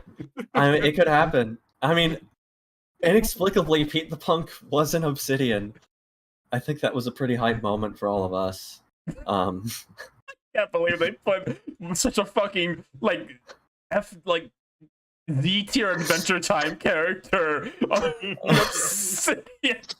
It had to have been like, we need to fill out this crowd. What are some old, like, random humanoid model sheets we have? Or the strongest Pete the Punk fan happens to be the production assistant and inserted him slyly. Yeah. One thing of interest, I suppose, and you said you saw her name in the credits, but not sure what she was doing. We don't know if Natasha is working on this quite yet. Yes, Natasha Allegri. I don't think she's worked on Adventure Time in, like, maybe even, like, a full decade. No, she was Um, off the show before Rebecca, I think, right? I think so. Mhm. And I know she's definitely credited for, like, creating and designing, like, the main characters. Mhm. But yeah, I don't know if she's doing anything else, but I will say from the first episode, it feels very much like something she made.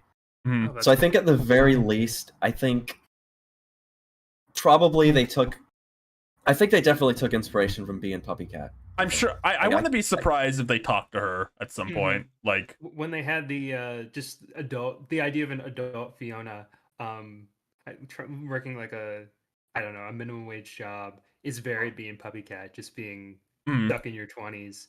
And having just watched that show with the Netflix series that came out last year, which I loved. I thought that was really good, just calm, chill show. I'm excited to see if this has a similar vibe, but you know, if it's not being Puppy Cat Core, I'm not gonna kill myself, you know. No, but I mean, it is. So you can put down the noose, Nick. Oh, thank God. Yeah. I don't want to become Nintendo. See, you watched the episode. Is there any kind of fun things you want to talk about that maybe you know about and we don't quite yet? Yeah, I mean, I definitely won't spoil. I'll try not to like spoil. There's definitely a lot of like little surprises that appear throughout. Some that I probably don't even remember. Can you pull up the trailer when they're on the bus? Yeah. Oh, the green-haired character, like. Yeah, just like shots whenever they have characters on the bus, because I can offer some insight. Yeah, I'll get 'Cause one of them on screen. That is from the first episode. That's sort of where you have your first sort of bunch of cameos from characters from the original show. So there's a lot of fun like human versions of Adventure Time characters in the cast. Mhm. It's kind of like a more modern Metropolis version of like the Farm World episodes. Oh, that's interesting. I didn't think about it that way, but it is supposed to be an alternate universe thing. Right. Yeah. So the main one I think of is they had Choose Bruce from the farm world. So there's a lot of designs that are in that sort of vein. So yeah, here's the image right here. They all, I think pretty much all the characters on the bus talk. They each have like one line where they sort of give a hint about like who they're supposed to represent. So there's this green-haired character in the back.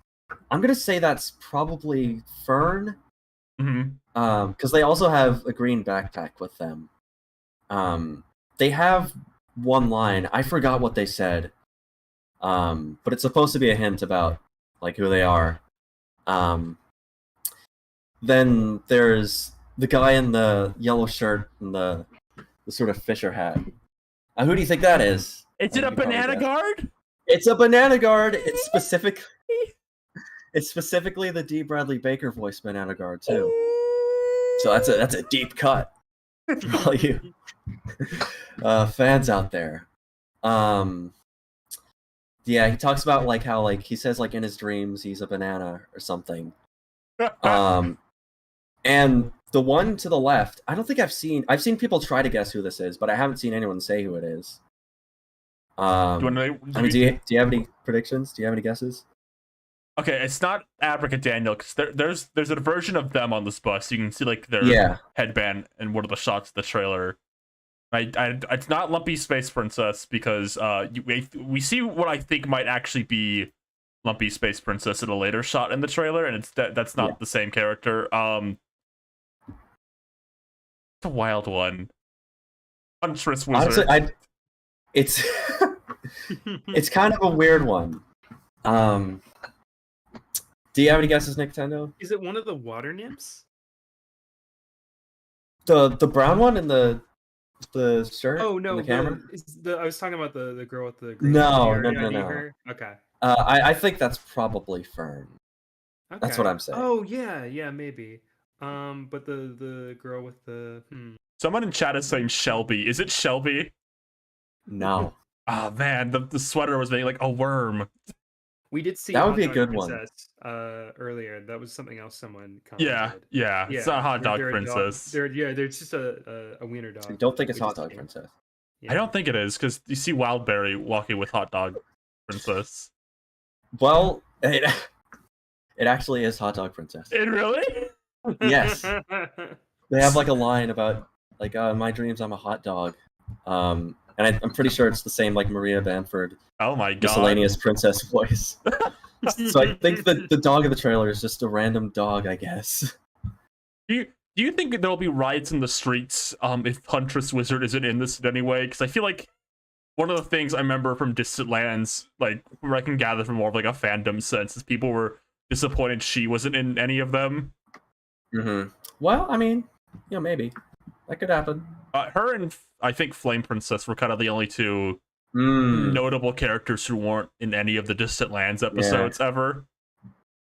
I guess it would kind of be a shame if they didn't appear in the show in the first episode at all. I know that. It'd be a shame if that didn't happen. I think the hard part with Huntress Wizard is they seem to want to keep Finn's like romance life later in life like vague. Like they kind of very intentionally don't ever say if he ended up with anyone or who he ended up with. Which I respect. Some people think that's an issue, which I think is kind of weird. I feel like a lot of people who were like really into the show like a long time ago when it was like I guess at the peak of the shipping era or like seem really adamant about Finn needing to end up like a particular character. But no, I don't think that's necessary at all. I think it's kind of weird how people get about that. But Huntress Wizard definitely is a cool character. Yeah, it'd be a shame if we didn't see him like one more time in one of these. Oh no, right, that's wrong. She was in Wizard City in the background in a voiceless role. I forgot. How could I forget? Yeah. Well, yeah, I don't know. I guess he'll just have to wait and see when the first episode premieres on August 31st if either of those characters you mentioned appear in any way. I feel like you know something I don't. I don't know. I'm just speculating. It was an odd choice to make Finn end up with a bat wife in a flat floor scene. I could be king! I could be king! Look at me! And then Jake in heaven goes, "Good show, bro." Good show, bro. Great Jake line there. Does he say bro? No, he says dude more. He says bro to like Finn because I guess it's true. brothers. Yeah. Any more fun little tidbits you're interested in talking about from what you saw? I don't know. It's kind of a thing where like, I mean, it all happened so fast. I mean, if anyone has specific questions, like either like on the call or in the chat. I guess here's a quick one. How much of like Marshall Lee is in this first episode? Do we get like a good amount of Donald Glover voice? So the episode does have an intro sequence. Given the whole like multiverse thing, I don't know if it's gonna be like the whole show has the same intro or if it's gonna depend on like what universe each episode takes place in. Mm.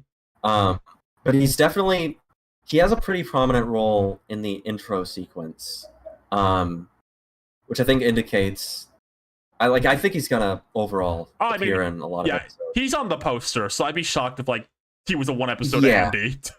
But no, he does have a lot of good moments in this episode. I'd say Fiona, Cake, Gumball, and Marshall Lee appear like the most frequently Okay, in the first episode. that makes sense. So it's sort of like Fiona's like the main character, and she has Cake, who's just a cat. So I wonder how she'll become cartoon. I don't know. They didn't show how that happens, but the episode does end on a cliffhanger with something happening with Cake. So I think that'll probably lead into it. I think you said, or someone said that Simon isn't even in the first episode. No, not really. Okay. I don't. There's a big like mystery angle to it. There's sort of like a running motif. I don't know exactly like what they're setting up, but there's something about like this like particular universe they're in that I want to say almost feels like it could be. There are some things in it that make me feel like is this like another like fan fiction kind of universe? Mhm. I don't want to say exactly. There's one thing in the trailer actually. There's statues of Gunther at the aquarium in the city. Oh my glob. And they call attention to that in the episode.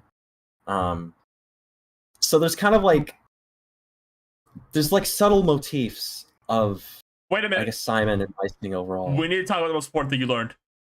There's swear What? words in this. The swear words. They say Jesus. Oh in my them. god, that's right. See- I can tell you about that. Yeah. You got so many comments about this on Twitter. I thought it was pretty funny. Yeah. Specifically the swear words I remember them saying. And these are PG Shrek words, so everyone brace. I'm gonna say some of them. They Oh my say god. they say damn, Oh my god. Jesus, Oh no. and God damn it. Oh my god. Oh quick. Well, god damn it's a bit above Oh my Shrek. God. Yeah. God damn it is a bit above Shrek swear words. That's a bit. I'm actually surprised they say that. Ow, my freaking Yeah. ears. That's probably the most explicit word that they said. I can't For wait. some reason adding God in front of it Yeah, is always more. Yeah, that's true though. I mean, I wonder if there's like gonna be a 12-year-old who tries to watch this in front of their mom, gets Adventure Time banned from the house because someone says "God damn it" at Adventure Time. Yeah. Yeah. It's like the Shadow the Hedgehog kid who gets banned because there's swear words in that game. Yeah. The next generation. Yeah, if they don't say glob, they say God. Specifically that swear word. I think it makes sense Um, because they're not in a cartoon Adventure Time world; Right. they're in the real world. Yeah. That's also why they say Jesus. There's a specific character that says Jesus. The other ones I think are mostly Fiona. But I can't wait to hear Fiona JoJo Circus Clown say "God damn it." yeah. Somebody in chat was begging for this. Someone's begging you if there was a Flame Prince cameo.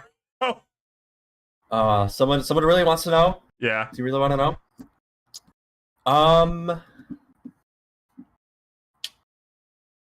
Maybe. Okay, there is. Don't describe it. Just say there is. No. Yeah. All right. He gets it. Yeah. I would say how they. All right, yeah, okay. No. Seep, is the song in the trailer the theme song, or is that something different? Yeah, they play that over the intro sequence. Oh, Okay, so- alright, cool. I'm so glad. I was worried that was gonna be like a trailer only song. We would never get it, and it was gonna drive me insane. No. We'll probably get to hear that at least a couple times. We had to wait a whole month to see an Adventure Time character gets to say Jesus. Yeah, the show comes out soon. I hope they do release the first episode just like for free, because I think that's a very good like standalone. Just like release it for free because it sets up a lot of mysteries without, I guess, giving stuff away, and it's kind of an interesting jumping in point because it's not super connected to previous lore. I think they're probably going to get heavy with that later on. Mhm. It's interesting that you have such a positive, warm reception to this adult HBO Max original, considering there was another show that had its first episode maybe released a little accidentally, and everyone hated it. I feel really bad still because that's like the worst episode of that run is. too. Yeah. What a Yeah, the Tiny Toons unfortunate- University episode that leaked was not very good. can't wait for- I definitely watched it. Can't wait for Plucky Duck to say, "God damn it!" Yeah, I'm sure we have to get through the Tiny Toons University canceled episode. Oh, no! That gets canceled episode. No, if there's like canceled up, I'm not watching. Every writer of every cartoon reboot in the world, it's never good. Like you can be so nobody has a nuance or interesting take on it. It's never funny. It's the same jokes every time. You don't have to do it. It's fine. I Wait. promise. Wait till you see it happen to Zap Brannigan though. Yeah. Just a couple weeks away, Ryan. You get to see Zap gets canceled. Hey, you know what? Maybe Yo Lila Lila won't be the worst episode anymore. What? You think they'll finally top Popular Slut Club as the worst joke in Futurama? That's such a bad episode. There's like not a single funny joke in that episode. Yeah. But Yeah. you have any more things you want to say on what you saw? Or are you ready to kind of wrap it up? Mm-hmm. You want to talk about another show with is it next to talk about another show with an alternate universe scenario? I'll give my closing thoughts a bit real quick. Yeah, I'm looking forward to this. I said this earlier. I think there's a lot of shows that go on for a bit too long. They kind of lose that original thing you like about it, even if it doesn't become fully bad or whatever. But I'm glad Adventure Time just continues to be weird. I think that's great. It's a real big appeal to me. It's I think it's great. Such a weird piece of like animation is like so popular. Still, it's kind of I don't know, we just say reassuring that like people still like this. There's always this part of me, like I'll see tweets sometimes where people are like, "Oh, I like the show better with the meme faces and wiggle arms and schmauzao," and I'll have like a bunch of likes and like, "Oh, do people still like the show? Or am I weird? Am I weird for liking the weirder later portions of the show?" But it seems like I'm not alone, and people are really still into it, and that's great for me to hear. Yeah. What about you, Lou? Real quick, do you have any final words? You're not an Adventure Time fan.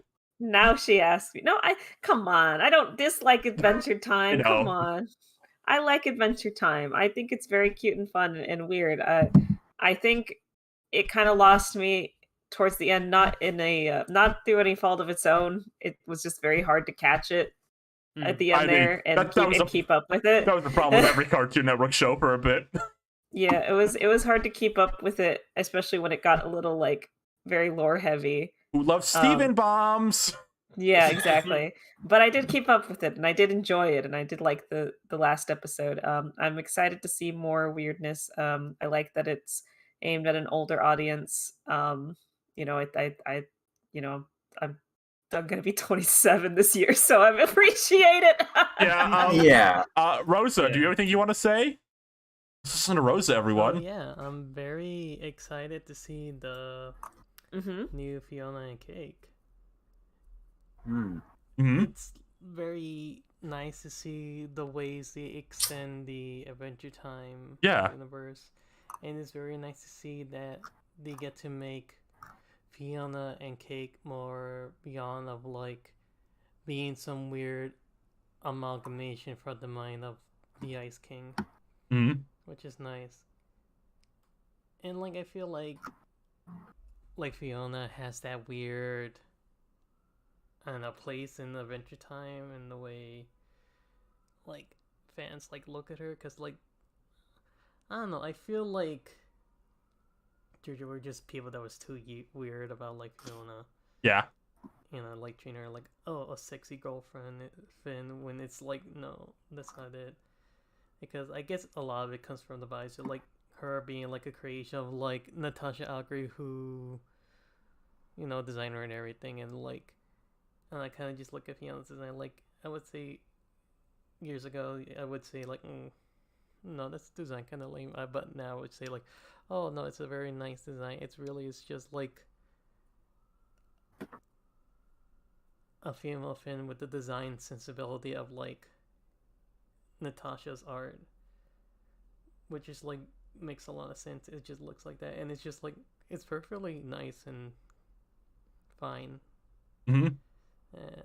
But yeah, I'm just very excited, and I'm very excited to see. Well, not excited. I would say I'm curious to see if Yeah. Natasha had any hand in the making of this. Mhm.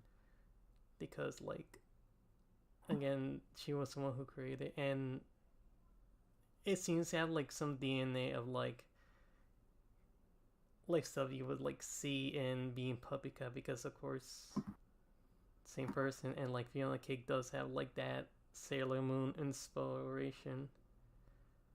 You know, like it's like Seep pointed out that there's like some elements of that in there. Yeah, Seep said that. So I'm like very interested to see. I did. I like to see more of these two and find a new way to appreciate them, other than like what we've been given with them being like some weird fixation of the Ice King's mind. Mhm. Yeah, I'm very excited.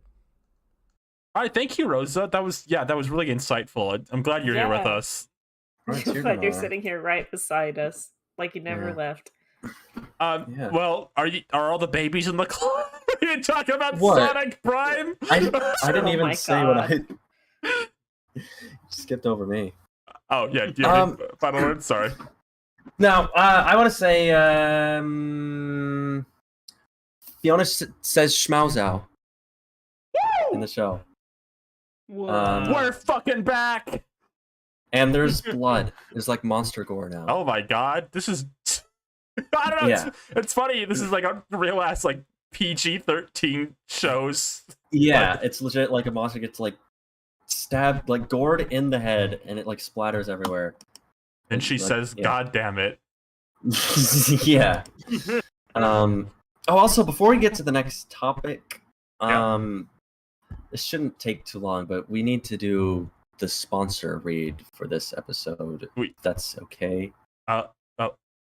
Sure. Yeah. Do the sponsor read. Yeah. Hold on. Can you get this on the screen? I want this. Yeah. I'll read it. I have the thing. Hold on, let me wait for it put on screen. I'll tell you what's on screen. Okay. Yeah. So pretty exciting news, I guess. We've never really done sponsors before. Just let me know when you're good to go. Yeah. Okay. It's on screen now. Okay. Oh, there's an airplane going by. Let me wait for that. Not the Otis plane, unfortunately, because Yeah. Someone It's not all of us. noticed Okay. when- Well. okay. Tired of endlessly scrolling for the best watch on movie night, only to never make up your mind? Well, what if there was a streaming service just for you? With Nugu, you'll always be able to find the perfect movie. Whether you're gathering the whole family, making the first move on that special someone, or just looking for an excuse to fire up the popcorn machine, Nugu has you covered. With their state-of-the-art algorithmically powered watch recommendation technology, scrolling and browsing will be a thing of the past. Just fire up the Nugu app on your Roku TV, Amazon Fire Stick, or Xbox Series One X, GX7. Fill out the daily content preference survey, and watch the movies come to you. I've recently enjoyed watching Mission Flash Exorcist Brothers, and if your preferences are anything like mine, you will too. Launch the Nugu app or head down to nugu.flarm/start and click on the microphone in the top right corner to enter promo code TickleToes for 40% off your first week of movies. Other streaming services are congested with bloated libraries, leading to aimless browsing loops. Luckily, Nugu selection includes a quality priority guarantee. Any content deemed unfavorable by the watch recommendation technology algorithm can simply be wiped from the servers, out of sight, out of mind. Once again, open up the Nugu app on your smartphone, iPad, or iPhone, or head down to nugu.flarm/start and click on the microphone in the top right corner to enter promo code TickleToes for 40% off your first week. That's TICKLES toes for 40% off your first week. It's new, it's goo, it's Nugu. And thank you to Nugu for being our first sponsor on the Startcast. Steve, how much did Nugu pay you? I don't know if we should really discuss that. No, come live. on, give us a number. No, all I don't that. know if they want me to talk about Do they that. got Z I'm Squad on there? disappointed that the Nugu banner is covering up the Finn saying "in the sun," but Well, we can take oh, that well. down. Do they have Z Squad on there? They have Z Squad. I don't know. I mean, I'm sure, Ryan, when you answer their daily content survey, they'll fire up Z Squad right up for you. You'll find out that in there. Okay. What was monetized? Old man can't, online can't. What? Huh? Rosa? Okay. Oh, Uh, bye, Rosa. I mean, What? Rosa, you've been here the whole That's a time. crazy Right. Rosa moment. Oh my god. Yeah. What was up with her microphone? I don't know, a little Okay. weird. Does anyone Hey. know what she just said? No. I didn't hear. Okay. Oh wait, hold on. Let me ask. Rosa, can you say that again? Weed. Oh, obviously. Okay. Another Rosa moment. Fry. Classic Rosa. Yeah. Do Fry. the Sonic heads on the call want to talk about Sonic Prime? Fry. Sonic Prime! Alright, I'm gonna go Whoa! make some more popcorn. Dread! Okay. What? What was that? What are you screaming? That's Dread. Dread? You know Dread from Sonic Knuckles the Prime? Dread. No. Knuckles the Dread. Can I blood? I decided not to. I decided I probably was gonna be interested in the show. So I feel like the audience for the show is people who care a lot about like Sonic characterization are babies, and I'm neither of those. Well, come on. Oh, little Miss Z Squad over here. No, Z Don't Squad's care about awesome. baby shows. That's different. Okay, whatever.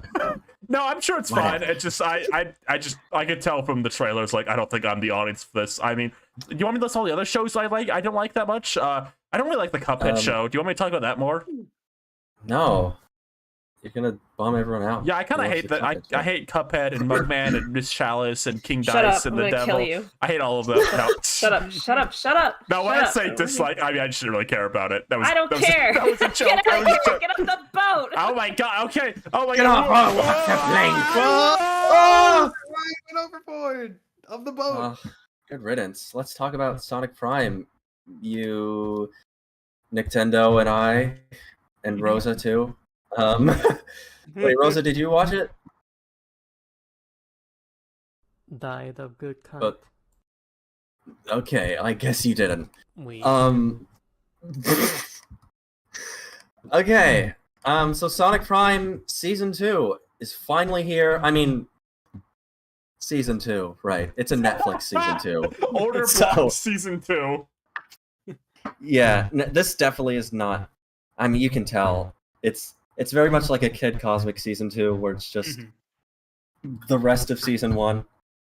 I love Kid Cosmic being like Season 1, 13 episodes, Season 2, 5 episodes, Season 3, 7 episodes. Yeah. And yeah, I mean it's finally here. It's another 8 episodes. Yeah, I mean I don't really know where to start exactly. I mean, Nintendo, what were your thoughts on the first season? You had a whole video about it. I did. I did. I got to see the first season early and did a whole video. And my impressions were, I was pretty optimistic on the show. I would say it's like good. I enjoyed. I don't know. It was nice to see a Sonic cartoon that kind of felt in canon Mhm. with the games. Although I know fans are gonna be like, is it Oh my canon? Is it God. not canon? It's I I don't Can we care. talk a little bit about that? Yeah, I mean, Yeah. I feel like there's a lot of discourse about that. I honestly think, like, what did Sonic or Sega, what did they say about it, that it's supposed to take place like in the games world or whatever? I think they just kind of they talked to a producer. I think this was when season 1 was coming out. They talked to a producer and they insist that it is canon, but they're not specifying at a certain place or time. And I think a lot of this is coming off of the way Sonic is characterized and the way the world is interpreted, Mhm. which is just not like the games, not like the current version of Sonic. Right. The way I see it is just like they were given reign, because if you compare it to a lot of the other Sonic cartoons, like they don't have any like locations from the games. A lot of times they'll like introduce a bunch of new characters that have nothing to do with the games. Real quick, I just want to say, I think maybe this is, I mean this lovingly. I think Sonic fans think about like canon harder than Sega probably ever has ever. Yeah. I think they like canon to them is like we can, we'll bring up old events, but like we mostly just want to focus on creating new things without having to be like wedged down Right. by like previous. And I think Sega thinks that, and I think people maybe, from what I've observed, get a little too stuck on like, no, Sonic in this part in this specific game acted like this, so he wouldn't exactly do that later. And I think people get a little too stuck on it. It'd be like if you did that like with like Scrooge McDuck comics. I don't know. That's just my thought on it, but go on. Yeah, I mean, there's the whole. I mean, I've seen some of the arguments that IDW shouldn't be canon, and it's mostly just a case of like different writers interpreting the characters in different ways, Mhm. which even within the Sonic games, which are supposed to all be canon, I mean that can vary wildly depending on who's handling it. Yeah. Mhm. It's just a case where it's a long running franchise where like a ton of people have had different hands in it. Sometimes you just gotta like hand wave stuff. It's kind of a case where like things are canon when they want them to be, I guess. If they don't need to reference past games, they don't need to. Lou, let me ask you a question real quick, because I think this will be like the best way to describe it. Does Dragon Ball do that? Can you repeat the question?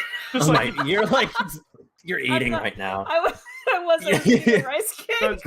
Yeah, okay. Does Okay, Dragon no, Ball just like kind of hand wave canon sometimes? Oh yeah, all the time. I mean, Okay, yeah. you can see a lot of it, like they'll try and retroactively like change stuff that they already established to make it fit like future stuff they made up, because Dragon Ball was like they were putting the the tracks down as the train was moving kind of situation. And I Right. imagine that's like you got to kind of be similar kind of guys where sometimes you just have to like not care that much. I know a lot about Dragon Ball and I could like be a total lore head about it, but a lot of the times I just have to like throw my hands in the air and go, who cares? You know what? If it's cool and it's like fun, who gives a shit? Right. Yeah. You can care about it, but like just be real with yourself, I guess. It's a good way to put it. But anyways, Nintendo, continue. That was kind of a long tangent. Yeah, so I was optimistic about season 1. I thought that some of the alternate universes, they were like pretty simple. Like, this is the pirate universe. This is the jungle universe. You know, they have potential to expand on them. And you know, there's some of the variants are a little lacking. And I definitely felt like on the Sonic characterization, I can accept him as like a different person, but it feels like to give him an arc, they kind of made him a little more reckless. Like they had to change his character so he can learn something. Yeah, I think they also made him like more of a surrogate for like a younger audience too. Yeah. Yeah, it's understandable. Teach the youngins a lesson. Yeah. hmm But I was, optimistic about season 2, and when they showed that first episode, the Shadow episode that got released early, it kind of made it seem like it was going to go in a different direction. They were going to shake up the formula a little bit, and we can talk about Shadow a little bit later. But the rest of the season did not do that for the most part, and I was pretty disappointed. It kind of became the run-of-the-mill kids show I was worried it was going to become, and I was pretty disappointed. Yeah, it feels kind of like you talked about this in your video, where like with the Sonic Boom joke of like the same 8 characters in 4 locations. 4 locations. And this kind of fell into that Yep. a lot, which is kind of funny. And two, I like understand like for practical reasons that you have to do that, but I think it does end up hurting the show. It almost feels like they had to kind of stretch a lot of ideas thin. I guess like whenever they go to like the pirate world or the jungle world in particular, those are definitely like the less interesting ones. Are you talking about the Boss Cage Maze and No Place? I don't know what the Oh, pirate world and the jungle world Oh are. my gosh. I'm sorry. Please excuse me. By the way, I don't know how Sonic remembers any of the characters' names in those worlds at a certain point. He's got a good memory. That's what I mean, one of his character traits is like giving people nicknames. So I feel like I don't know. That's just the nitpick, really. But yeah, it feels like whenever they're in those worlds, they're kind of like they're trying to do some heavy lifting to try to make that work in more than one episode. Because sometimes I think in this season they spend like 2 episodes at least in each of those places. And it's very like they like there's the one thing they did with Knuckles the Dread. I don't know if you know exactly what I'm talking about, Nick. Just by you mentioning about the that. thing where they think that he betrayed Sonic, or just Yeah, that was definitely like they had to sort of stretch it out. Big fan of Sonic going over to the other ship to attack robots to save all the other characters, and he comes back and they're like, Sonic abandoned us. Yeah, I think that was a case where I don't know if this was like one, maybe like 10 or 12 episode season, and they kind of condensed some of that. I think they would have avoided some of those pitfalls. Can I ask a quick question real quick, actually? Yeah. How much is regular Eggman in this show? He's in the first episode, and that's it. Oh, otherwise, he's split up into all the. You see, can you name all the variations of Eggman? Oh my god! I knew this would come up. There's Baby Eggman. There's Zoomer Eggman. Oh my god! Who does yoga? Yoga? Yeah, he does yoga and eats. I was gonna say he eats kale, but I think I don't know if that's a thing, or I'm just no. That is, he's a vegetarian. Okay. He has a... I've been watching a lot of Fairly Odd Parents season 10, and they make jokes about Chloe eating kale. Oh my god! But there's also how can I forget the old Dr. Eggman and Mr. Dr. Eggman, who is kind of like regular Dr. Eggman, but without any things that make him funny or crazy.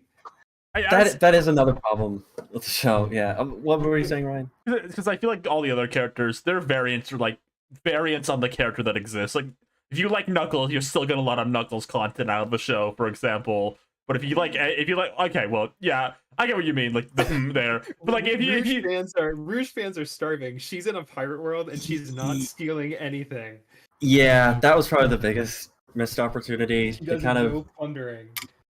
They kind of gave that. They gave most of that to Knuckles in that world, which kind of, I feel like they kind of didn't know what to do with Knuckles. Like that makes sense. Like Rouge would kind of be like the main person in that world if it was a pirate world. But like maybe like, oh well, we haven't given Knuckles a big role in any of the worlds yet, so he could be the pirate world character maybe. Yeah, I don't know. He's also the only one who has 2 different voice actors for some reason. Oh really? Yeah, in all like the dimensions, he has a different voice from like the main dimension. I don't know why. I have no idea why. I think he has a New Um, York accent in the city world. I'm sorry, New York City. Yeah, and he does a pirate voice in the pirate world. It's like I don't know. I know most of these characters' names. It's Renegade Nux, I think. Renegade Nuts. Yes, Renegade yeah. Nux. I'm not even a big fan. I don't like the second season. Ooh, Girl. you straight up don't like it. Ooh, I Oh my mean, God. I would say it's like mediocre. mediocre. Mediocre. Yeah, I think one big problem we touched on is the Chaos Council of Eggmans. I was kind of what is the deal with them? Do you know? Do you like understand it really? So I thought the intention was that the reason why there was no Eggmans in the other worlds was because each of them came to the New York City and took that over. But now that we Uh-huh. know the other two, the five worlds and the five Eggmen, the other two worlds are just Green Hill Zone, but no one is there, and the Wasteland. That's theory doesn't hold water. Seemingly doesn't hold water anymore. So I don't know. I was under the impression they were going to introduce two other like variant worlds, like the Pirate like the World and baby the Jungle world? World. Yeah. But no, it's just Green Hill Zone, but empty, and the Wasteland. Right.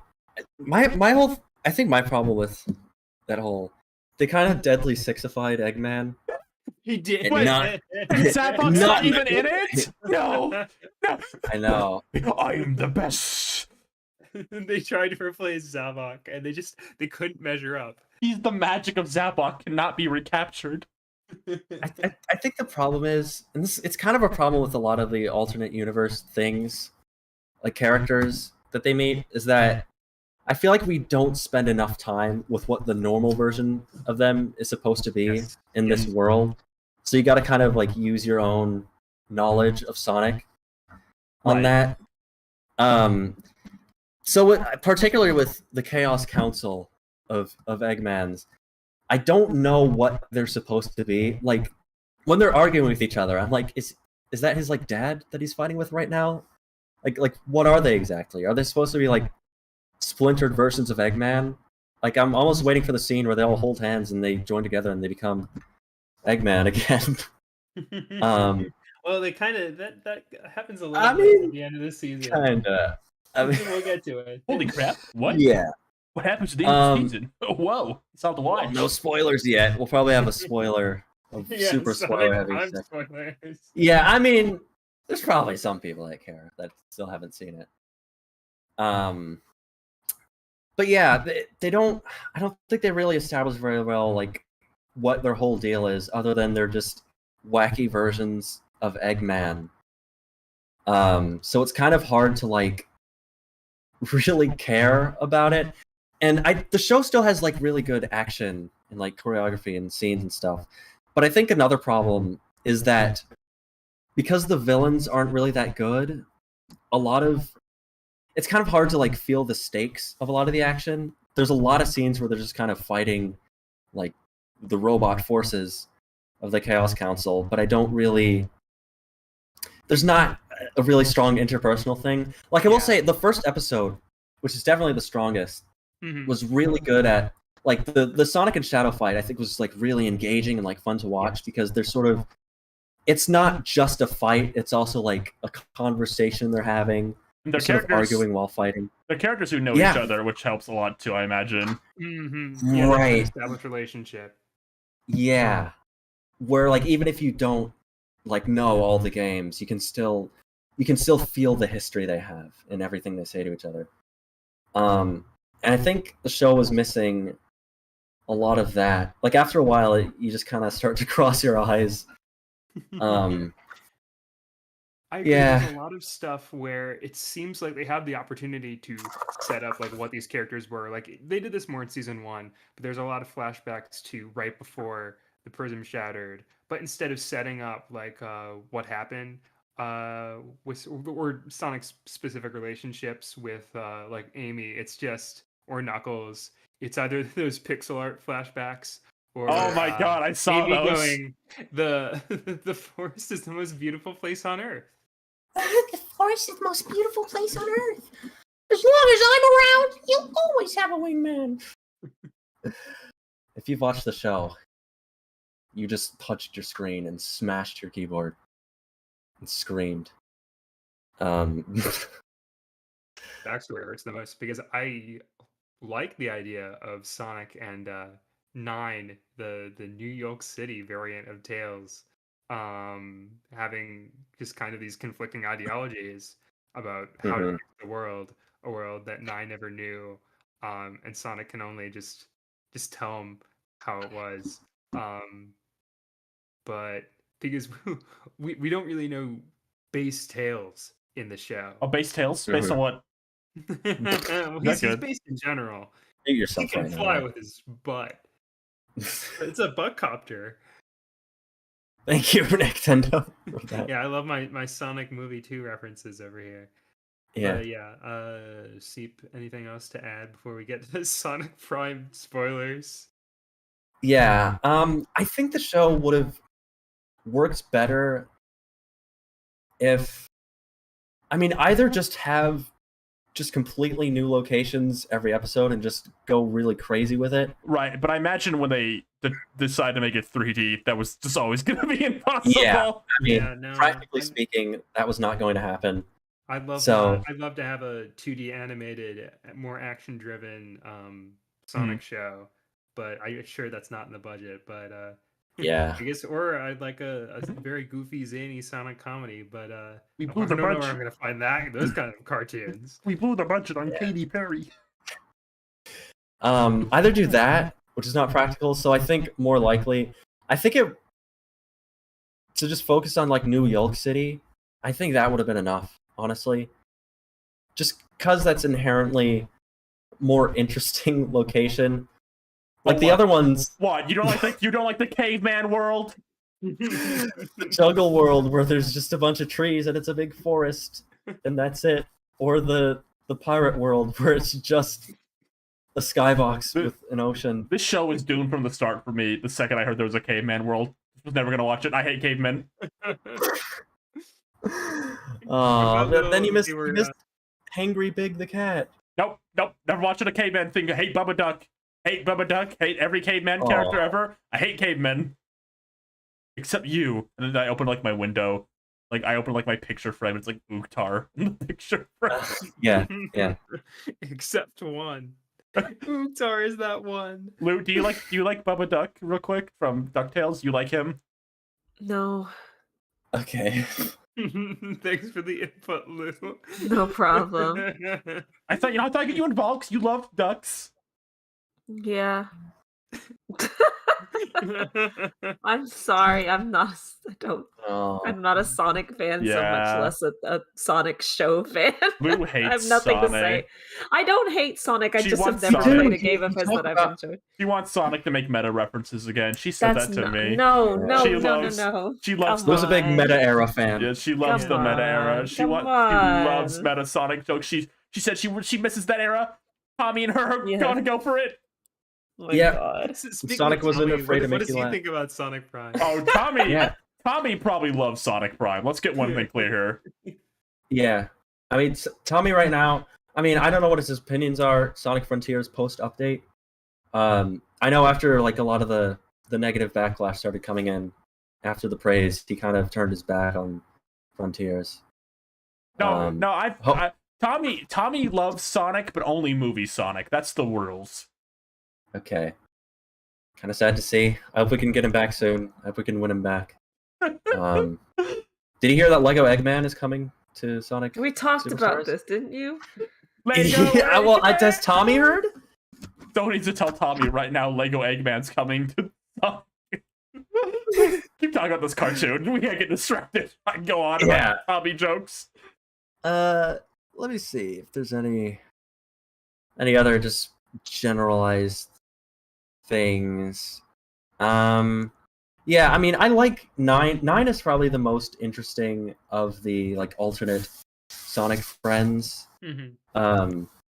I think it would have benefited from having him appear a lot more, just because That's where they play into the whole like Sonic kind of sees him as like the other version of his friend, and that sort of conflicts with their relationship in a lot of ways. I think it would have helped because there is sort of an arc with 9. I think it would have helped to see him a bit more just to develop that, because, and we'll get into the specifics of it. But yeah. You guys hated it. You hate Sonic. You love the meta. Nah, I mean, You love the meta era. You love the Deadly Six. You want them back. You think can we put the no? Let's put the scene on the screen that made us cry. Can we see that? What scene is that? Can you tell me? The scene where just post that really sad reaction that Sonic had. I know It broke my heart. The Mickey Mouse clip. Wait, No, we're talking about Sonic Prime. Yeah, it's Sonic Prime. He goes, Tails, I lost the balloon house. Now everyone hates me. Yeah, but I guess just general thoughts. I guess a weaker season overall. I wonder what they're going to do in the next season, because I don't know. I don't know how many more times we can go to the pirate world. Although, I mean, we'll get into spoilers. Sorry, I just looked at it. How many more times we can go to the pirate world? I don't know why it was really funny to me. Just like, we can't keep going to the pirate world.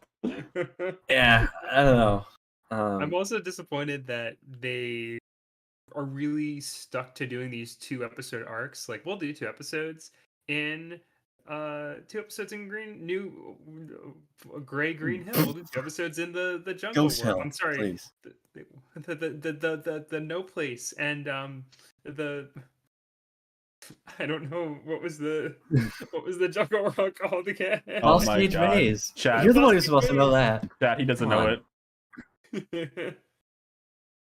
I mean, we're in pirate world right now, but it's cool when we do it because we have locations and pictures of characters. We have pictures. Yes.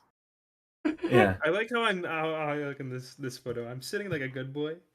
You You're are very- a good boy. Mhm. You're a token white. My Abe t-shirt. You're a white boy. No, you gotta be nice for us. Mhm. Like an Abbott Elementary. What? Somebody said, do you all know what this means? Talk about the Amy Rose self-cess theory. Is that a thing in the show? Do two It's Amy a thing in the show. the two Amy's I meet? think I feel like Rosa would have something to say about that. Yeah, what do you have to say about it, Oh Rosa? wait! Are you talking about when the Amy's meet? Oh yeah. Yeah. Yeah. Their names are Thank you, Rose. Their names are Rusty Rose and Black Rose? Black Rose. I get Yes. your characters in a place. They're in a place. Wow. It's the Arlo ticket. Scratch that when everything goes. It's the robot and the pirate Amy. Yeah. I mean, they have a nice little. They get to be friends. Yeah. We get a little bit more of that in this season. Did they go girl power? Did they say that? I think they fist bump. Oh, girl power. Yeah. In Thneedville. Dun, dun. That's what I was saying. I'm sure that's on the bigger card too now, right? Yeah. Yeah, I mean, it was kind of it was cute, but it was also kind of like it's kind of hard to. I feel like a lot of the alternate versions of the characters are very much. They kind of have their one archetype to them, and it's kind of hard to get adjusted to them. The show's in a weird half between where it feels like you're spending too much time in each world, but you're also not getting enough to feel attached to all the characters they introduce. It maybe needed either less or way more, like three, like you stay in 3 universes, or you're like in like 20 or something like that. Yeah, exactly what I mentioned. Yeah. Don't trust him. That's not the real person. Don't trust him. Don't trust. What? Whoa. I think Rosa was trying to say that's not the real person. Don't trust him. But I don't know what Huh. Rosa was referring to. What's that mean? Yeah. Oh, she's probably talking about the alternate versions of the Sonic Prime characters. Oh, yeah. yeah. Sonic, that isn't your Tails. You can't trust him. What? But he's my friend. We're supposed to go to the ice cream store. I don't know. You're 9. supposed to get the Think of all the- Clone High graham crackers. We're gonna get the Clone High graham crackers together. The Clone Eye graham crackers. It could have been ours, man. What's Gandhi Yeah. saying this specifically? Actually, I don't know, Ryan. Why is Gandhi saying that? get a little hostility from you right No, now. It's my temper again. It's my ego flaring up. Yeah, your ego is like, you really hate my the graham cracker bit. Lou, what was your favorite episode this season? Of Sonic Prime? Yeah, which episode Yeah. were you into the most? I haven't seen a single episode. I'm sorry. I don't know what you want from me. Okay. What do you mean, okay? You knew that. You knew that before you asked me. I don't hate Sonic. I think he's cool. I just. Okay, let's get Sonic Prime Season 2 spoilers on the screen. All right, Nice and big. all right. For all the 12-year-olds watching, let me get on. I'm so mean. What's wrong with me? You That are was- mean. Yeah, what's wrong? with you? There's something wrong with me. Someone needs to like get a new host for this show. I'm too mean. You hate children so it's like self-hatred I'm feeling. It's like internalized baby show phobia you have right now. Baby show phobia. Yes. I hate Because you are Louis. you're just as guilty of like trying to force discussion What? baby cartoons. You don't want to talk to Lorax because it's perfect.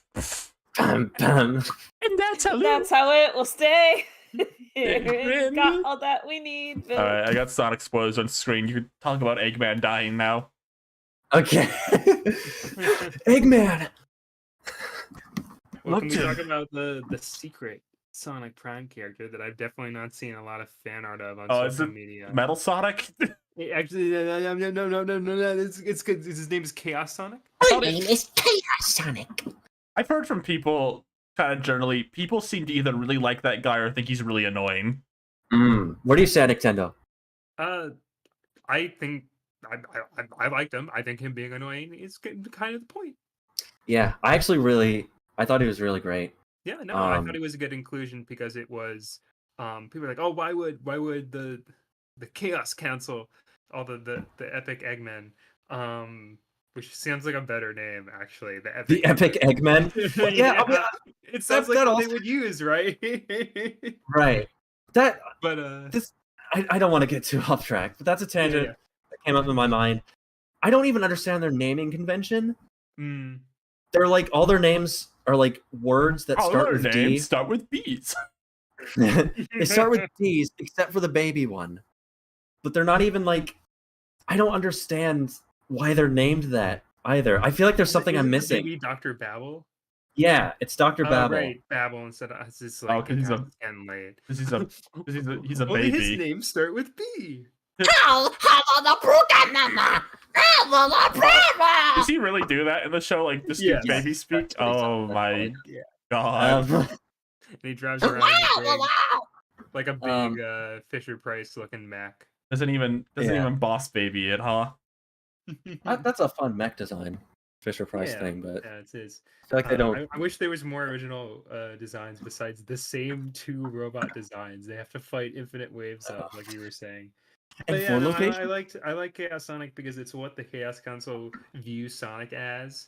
Oh, that's cute. So it's Uh-huh. like it's like their interpretation of what Sonic is. So he's really annoying. The voice actor is kind of doing like a Jaleel White, which I thought was a good. That's a good Yeah. match. Yeah.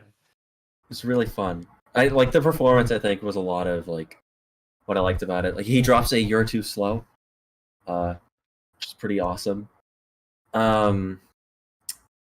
Yeah, I think that was one of the fights of the show that was like I was really interested in it because I don't know.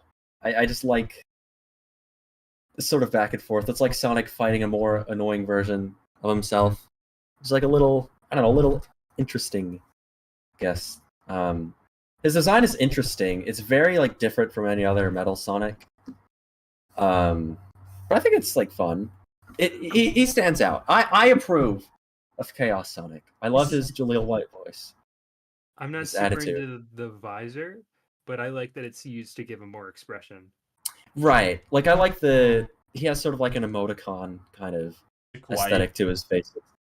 He has Yeah. a Gen Z Twitter artist redesigns Metal Sonic vibe to it. Can we put the Skibbity Toilet TV woman on the screen? What? What's that That's what he doing looks with anything? It That's feels what like he you looks keep like. keeping this in. Oh my god. Okay, let me look up Skibbity Toilet Camera TV Woman. Yeah. No. There's a scene Sure. where Sonic like throws Chaos Sonic into a bus and the bus crashes into a building, and I wondered like, were there people on that? Because Sonic's he's kind of like, what does he say? He has a funny one-liner like, So "Oh, really busted!" inappropriate. I think that's what he says. There's a death count in this show.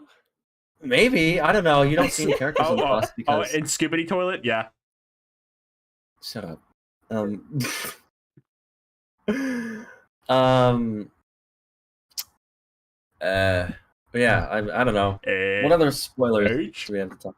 I want to talk about the final boss of the season, Oh my god, that made me laugh. It was which is so. There's been a lot of asset reuse in the show.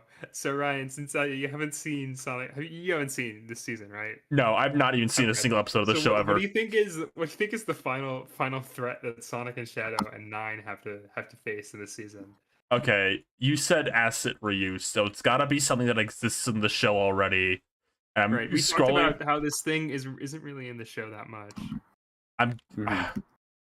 Okay, I have two theories here. Theory one is it's one of just the generic robot assets, but bigger. Theory two is since you said it's just a character who's not on the show, it's Rouge the Bat. I bet it's Big the cat. okay.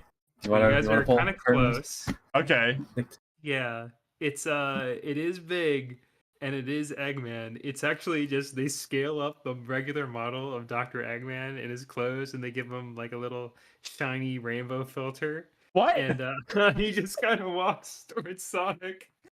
Without saying anything. It's like a Mario Kart variant for Eggman. I really wish I remember what he was called because I want to find a photo of him. I know, I can't. It's like so recent. I don't know if Google Images is even updated with any pictures of it. Hang on, I'm Um, gonna go find it. See, keep them entertained. Yeah. So the final boss is, it's like a giant Colossus Eggman. It is just the scaled up model. Oh my god. The only thing he does, this is really funny too. His eyes light up, and he like opens his mouth, and it shoots a giant laser. And it This- looks like it. This is an actual new Super Mario Bros. Like final boss. Like Kamek waves No, his it's wand and like, Zavok. It's when you fight Zavok at the end of Sonic Lost oh World. my god. It looks like Abe's lighthouse impression from Clone High. Is what it looks like. That's what I thought of every single time he did that. He's just silently. Here it is. This is the Prismatic Titan. Yeah. That's him. There he is. Ryan, what are your first Oh, impressions? let me look at him. I was looking at something else real quick. Oh my god, let me look. Oh my god. Where does this come from? Did the Eggman Council make this or something? Yeah, they summon him. They summoned Yeah. him from where? I forgot exactly. Do you remember how they did it, Nick? I think they just. I'm sorry, I saw this when it came out. So Yeah. I watched this like yesterday. I don't remember exactly. It kind of happens fast when they summon him. I assume they have some kind of like latent energy from the prisms or something. This is what he looks This is the thing. like. I think what's he. Do you want to know how they beat him? How? No. So Sonic. This was kind of a cool moment, actually. So the central Yeah. like new gem thing that they have is the The crystal gems? oh shoot, the Paradox Prism. That's what it's called, right?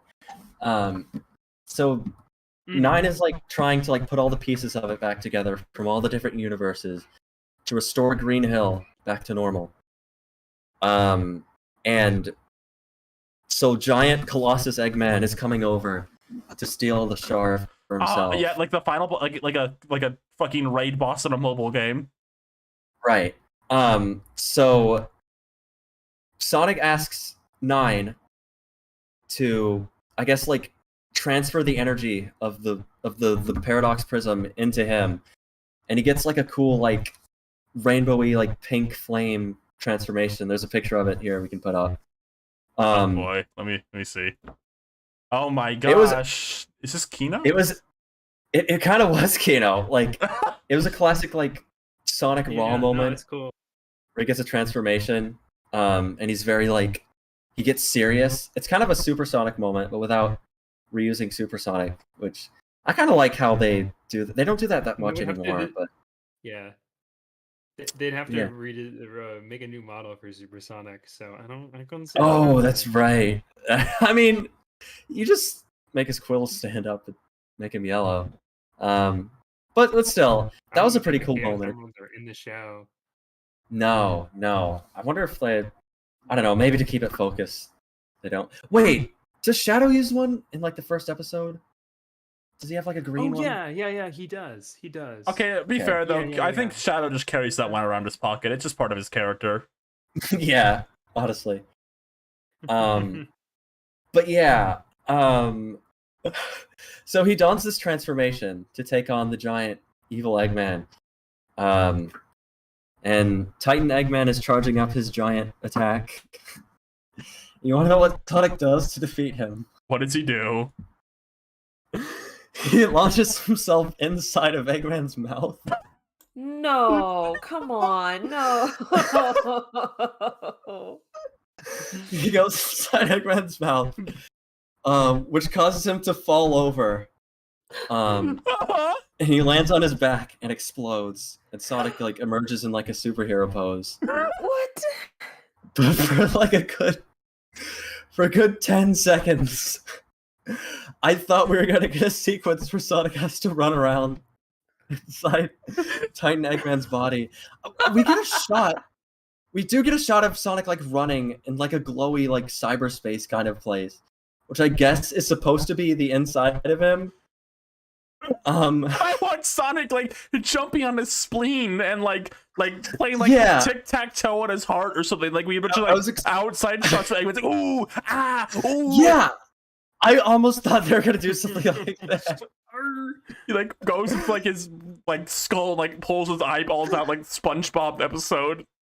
And then Zoidberg shows up and he's like, "You'll never guess where I've been."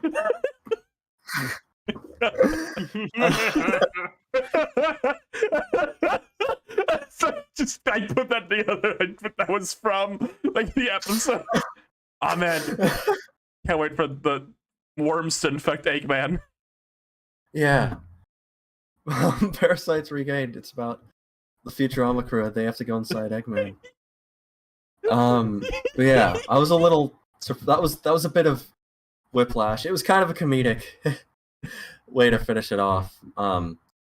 Though that transformation was genuinely, I mean, that was a cool moment. They do the like, you know, from the movie with Sonic, they do like the 360 thing where he's like charging up and he's like angry. They do a nod to that. So, and that just, they also did that in Sonic Frontiers. So I feel like that's just gonna become like a thing Sonic does now. But I mean, it's still cool. I ain't sick of it yet. It's still cool. It's soulful right now, but we'll see later. Right, yeah, we'll see, like, when we get back to, like, I remember when Sonic wasn't afraid to not transform into a 360 spin where he's charging with electricity. I think people don't like Electricity Sonic, though. I've seen tweets about that. No, there's some controversy. I don't know. I can't keep up with all of it. I mean, there's like, I saw Blue Shoes Tales discourse on my timeline the other day. I don't even know what that's about. I can't keep up with any of this. I'm like 40 now. Weed. Yeah, I warmed up to the electricity But should we move on to the next topic? Yeah. Any final well- thoughts on Sonic Prime before we move on? Does Rosa have anything to say? Yeah, actually, Rosa, Rosa, Rosa, you have anything to say? Speak right now. I haven't got a chance to like watch Sonic Prime. Like instead of like liking Sonic, I just didn't have the time to. But I appreciate that there's a lot more Shadow in the second season because Yeah. Shadow the Hedgehog is really cool. And Sonic fans are happy that Shadow is like better characterized than Mhm, like mhm. how he was made to be before. Like he has a bit more of like a cool guy edge on it, like the I'm the coolest kind of vibe going on. Yeah, I thought that I too. haven't got a chance, but I'll make the time to. Cool. Also, my Sonic take: Shadow Amy is a pretty Yuri ship because Shadow's yeah. like the butch lesbian in the relationship. Hmm. You Yeah. know I'm not wrong. Fight me. You're not wrong, Rosa. You're not wrong. I agree. I like this chat comment. His element is wind. It's gonna be wind when in Sonic 3, he eats the chili dog at the table. Shut up! No, don't finish that. What? Don't finish that. What? Was there a fart joke in the second movie? Yeah. I don't think anyone. Keep it alive then. They gotta do a Yeah. fart per movie, and it's gonna be like you said. Sonic and Shadow connect when they fart. Shadow lets out a fart, and it's like a moment of him like you realize like I don't have to worry so much anymore. And then he lets out a fart at the table, and it's awesome. Yeah, and then we can cheer that the shadow mandates are gone and he can have fun and fart with his friends now. The worst thing you've ever said on the show ever is Rouge and Shadow a fart off the show that they're friends. Pikmin! I love Pikmin! Yay! Awesome! I'm so glad to be here on the Sartcast talking about Pikmin. It's a world. There's different characters. There's Yeah? You just like lost steam immediately. Like it just came out of you. And then What? you I just was deflated. done. We have to talk about Pikmin. Can I tell y'all a very sad story today? Sure. Does it relate to Pikmin? It is. Okay, good. So I was going to pick up Pikmin 4 during my lunch break at pick work. up. Yeah. I was gonna go pick it up, and I had to do a mail package at the same time, and that took longer than expected. So I was like, okay, I'm just gonna get it after work. So then I get off work, I drive all the way to the GameStop, and my local GameStop just decided today it was gonna be closing early. So it was closed when I got there. So I don't have Pikmin 4. Oh. So what I'm gathering from this is I'm the only one here who's played Pikmin 4. I played the demo. Okay. Does that count? I thi- But I'm sorry. I wanted to play it before this, and I wanted to be playing it all night, but I don't even have it in my hands. I'm so sad. I'll talk about it then, because I've played too much Pikmin. I'm sorry. Leela, can you comfort Lou real quick? Fry. Oh, thank you, Leela. She would be a Cry. great mother. She would be a great mother. I've played Pikmin. I'll say right off the bat, I'll only talk about things up to like the second area. I won't go beyond that because part of the fun of Pikmin is seeing the surprise creature appearances. This is a decade in the making for me. Like for me, this is a decade in the making. I've been waiting quite some time for this, and a lot of it is because our dear friend Shigeru Miyamoto just kept saying shit in interviews, probably like unauthorized, like, yeah, no, it's coming any day now, guys. I promise. Said that, Pikmin 4 is real. like 6 years ago. And the wait might have felt less longer if Miyamoto just wasn't constantly saying shit he probably wasn't supposed to. But yeah, this has been a long time coming for me. And it's weird 'cause sometimes, you know, when a game takes a long time, like one that you've been waiting your whole life for, maybe even, there's always the feel like, oh, will it not be worth the wait? Will it not be good? Because that's happened before, I think, with some games. Like, you wait a long time, and just not what you expected. Arlo, who's on the screen right now in the call with us, he was talking about, you know, he felt that way about like Skyward Sword, for example, at the time, that he waited a long time for it and just wasn't worth the wait. So there's always that fear, like, oh no, they're gonna change the wrong things that I like about the series. So I'm relieved to say, I've put way too much time in this game already. It came out at 11, 10 around 10 my time last night, and I played it until 4 in the morning. I woke up today. Oh, it's around, like, you know what I take? Yeah, it's pretty close, shit. Give it 10 more hours, yeah, it's proper. What? Oh, someone paid her to talk about. I didn't understand Rosier. the word that was said there. She either. said that Rusty Black Rosier is a good ship. Yeah, I played a long time. I pretty much played all last night, and then I played all day until like around 3 or 2, where I stopped to make Nintendo's art for the screen, and that's the only break I've taken. So I'm a fair bit Not into enough time for Otis planes. Yeah, I'm sorry. I'm a fair bit into the game. I'm around the 4th area. It looks like the game might be wrapping up soon, but I also think there's about a fake out about to happen. I won't give the details with that. But from what I've heard, this game's pretty meaty, so I don't think I'm almost done with it. I think there'll probably be at least 1 or 2 more areas. And I've heard from every single reviewer, I don't know any info about this, that and every review about the sub, like every single last one said this, that the post game is incredibly meaty and like good. So I meaty. So, I'm sure I'll have a lot left to check out with this game. But I'll start with my one negative on the game. Because it's mostly positive. But there is one thing that I was a little worried about from the demo that has kind of continued into the main game a bit. It's a bit handholdy, I think, at times. The characters you like meet in the game, they talk a lot. Like their text is constantly appearing on screen. And I thought that'd be like a first area thing, but I'm like in the 4th area now. And sometimes like my Pikmin will be in danger and they'll feel the need to like put text like, oh no, your Pikmin, check on them. And I wish there was just a way to turn that off. My one other thing with like that is I think the game is actually pretty decently difficult. I know there was worry going in. It is definitely harder than 3. I think it is way more willing to bite than 3. There's a lot of tough scenarios and enemies. I found 2 dungeons already where like you can only bring one type of Pikmin in. Pikmin veterans might know what that means for one of them.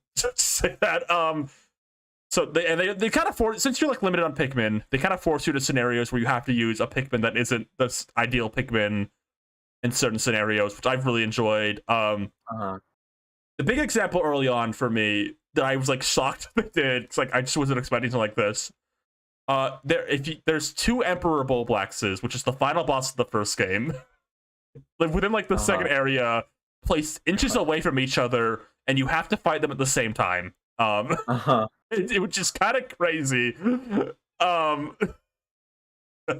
was shocked the game did that. I lost a lot of Pikmin in that fight, and you don't have purples at that point in the game to cheese it. Someone's asking how hard it is compared to 1 and 2. I think it's less hard than 2, maybe equal to 1. And I think the game offers some good options, though, for new players. You can rewind time if you mess up too bad. I think that's perfectly fine. I think stuff like that is like so out of the way, and like you'll still have to do it for real. I think that's the important thing. I think it's more fun. You know, I'm bad at games, but I think it's more fun when I do stuff for real than the cheat way. And that brings me to one problem with this game. Maybe a suggestion I have for this game. This game gives you a lot of items. And I'm going to say out right now, just don't use them. I mean, maybe that's me being a bitch. If you're having maybe if you are struggling that much and it is such a problem for you, use them. I'm not going to force you to. But I think you're getting a much better game experience if you play like without them. I think the game is way more interesting if you just play it normally without the items. I just don't use the items. What kind of what's an item example? You can get bomb rocks to throw at any time. You can get carrots to stun enemies. You can get ice bomb rocks to freeze enemies, and you can get like thunder shocks to fight like stun enemies too. And I think just generally speaking, I think they make the game less interesting. I think there's already enough options there for newcomers, like get chances to try things out and be more safe. Ochi is a really good like newcomer thing too. I think Ochi and the rewind feature were enough. I think the items are a bit much. Because Rosa got to the same area I went to, and she used bomb rocks in the fight, which is fine. I'm not gonna I'm mad at my girlfriend for playing Pikmin wrong. I'm not insane. But I was like, oh man, I wonder if she missed out on like kind of the experience I had doing that crazy fight because she used the items. So that's my one gripe. I kind of wish they didn't have the items. I know like whole accessibility is always a discussion, and I think it's great for games to be accessible, but I think also certain games experiences can be dampered if you sometimes by some accessibility options. And I think the rewind feature and Ochi being like Ochi's really strong. I think those were enough. And I don't like the items. I wish they weren't there. That's my one negative. Otherwise, I've loved pretty much everything else. I'm excited to finally get my hands on the game when I go tomorrow during my lunch break to try and pick it up. The game's great. I was mixed on caves in the first one, in the two, I mean. But they're way better here. There's less floors generally, and they're not randomized now. They're all purposely designed, so they're a lot more interesting to navigate, in my opinion. And there's the caves are shorter, but there's more of them. Tends to be the trade-off. Is like there'll be, instead of like 6 to 7-ish floor caves, there'll be like 7-ish 4 or 5 floor caves, and sometimes like a cave that's like just 2 really big floors, for example. I was worried how I was gonna feel about the limited number of Pikmin you can use, but I find that like it really kind of forces you to think on your feet. Like ice Pikmin have a lot of utility options, but they're not because they can freeze enemies in combat, but their power to them itself is not very good. So if you have a lot of ice Pikmin, you can freeze enemies, but you might not be able to kill them. And the time they're not freezing, they can eat enemies. And sometimes you won't have ice Pikmin. Sometimes you won't have purples or rocks, some of the other good fighters. It's kind of an interesting design choice that you have to be very choosy about the Pikmin you bring, because a lot of the caves will often have more hazards than you can actually reasonably take on with just the 3 Pikmin you can bring in. I found it interesting to like kind of decide what Pikmin to bring, what I want to bring, and I think that's a new layer of strategy to the game. The enemy encounters have been fun. I think they nerfed a few old enemies a bit too much. Like Wollywogs those used to be the scary guys, and now they're nothing to me anymore. But a lot of the newer enemies are really fun to fight. A lot of actually thorny enemies. The burrowing Snagret, which they've nerfed to death pretty badly in recent games, is actually a worthy adversary this time. The Longlegs family. You don't have winged Pikmin by the time you fight it this time, so you have to fight it raw again. Winged. Let's see. There's a member of the Longlegs families that's in one of the trailers, and it is the fastest it stomps ever, and it can also spray something on your Pikmin that forces them to stay near it as it stomps very fast. That was a crazy fight. Yeah, there's been a lot of fun boss encounters so far, and I really enjoyed that. I got to Empress Bulblax, but I haven't got the Empress Bulblax birthing form quite yet. Excited to see her. Empress Bulblax asterisk birthing form. Oh.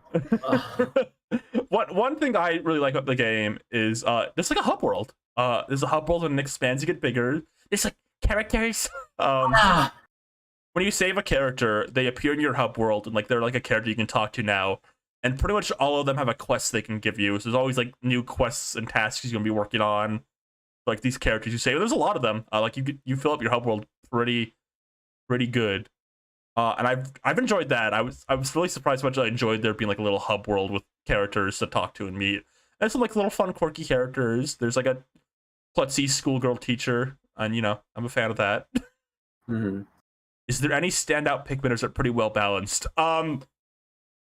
Purple Pikmin fan, you'll be glad to know they're pretty damn good in this one again. I don't think they're as absurd as 2, they're a little nerfed, but when you're just wanting to get rid of enemies, they still do the job like immediately. Purple Pikmin are still pretty damn broken. But luckily they're kind of balanced with the fact you only have 3 types of Pikmin all at once. And purples aren't very good in a lot of other scenarios, so like you have to be like, was it worth bringing them? When you have them, they're pretty damn broken. Ice Pikmin are also really good. They're very weak in combat, but their ability to freeze enemies, ice and rock combined, are really good. I found those are 2 ones to pair together. Yeah, it's pretty well balanced. There's nothing that stands out pretty well. I haven't really used glow Pikmin in dungeons. I'm kind of avoiding using them because they're like Bulbmin. I've kind of avoided using them just to make it more interesting, but I assume they're a bit broken. If there's one Pikmin I think that got nerfed a bit, I found wings aren't as like nuts as they used to be. Maybe that's because I haven't really caught a lot of like flying scenarios, but like a lot of the crazy pathing they had in 3 where like they could fly over a lot of things isn't here as much. Like there's a point where like I got something on a lower ground and I expect them just to fly up to the higher ground immediately. That's something they probably do in 3, and it's not really something they do here. So wings are nerfed a bit. They're the only ones I would say so far that got like a big nerf in any way, but they're still good. No, but otherwise, despite the crazy amount of Pikmin they have, I think this is probably the most balanced the series has been, surprisingly. Awesome. Someone's asked about the story retcons. I don't really have any opinions on that. I haven't got far enough the story to know if there's more to it. I know in an interview they just said the game kind of takes place wherever you want it to, and I think that's fair. I don't really think about that stuff. Like I said with Sonic, I think with series like this, I think sometimes we as fans think about lore and story plot placement harder than developers do, which is usually the answer from developers is usually like, yeah, we just want to do this kind of story and this kind of place with these characters. Don't worry about it too much, and I think that's fine. I don't think they retcon the series. The websites for Pikmin literally have the previous characters on it, like Alf, Brittany, and Charlie, and the present are all still there. I don't think those games don't exist anymore or anything. I think the story just kind of works in a way like it's accessible to newcomers. Why not completely 100% retconning anything?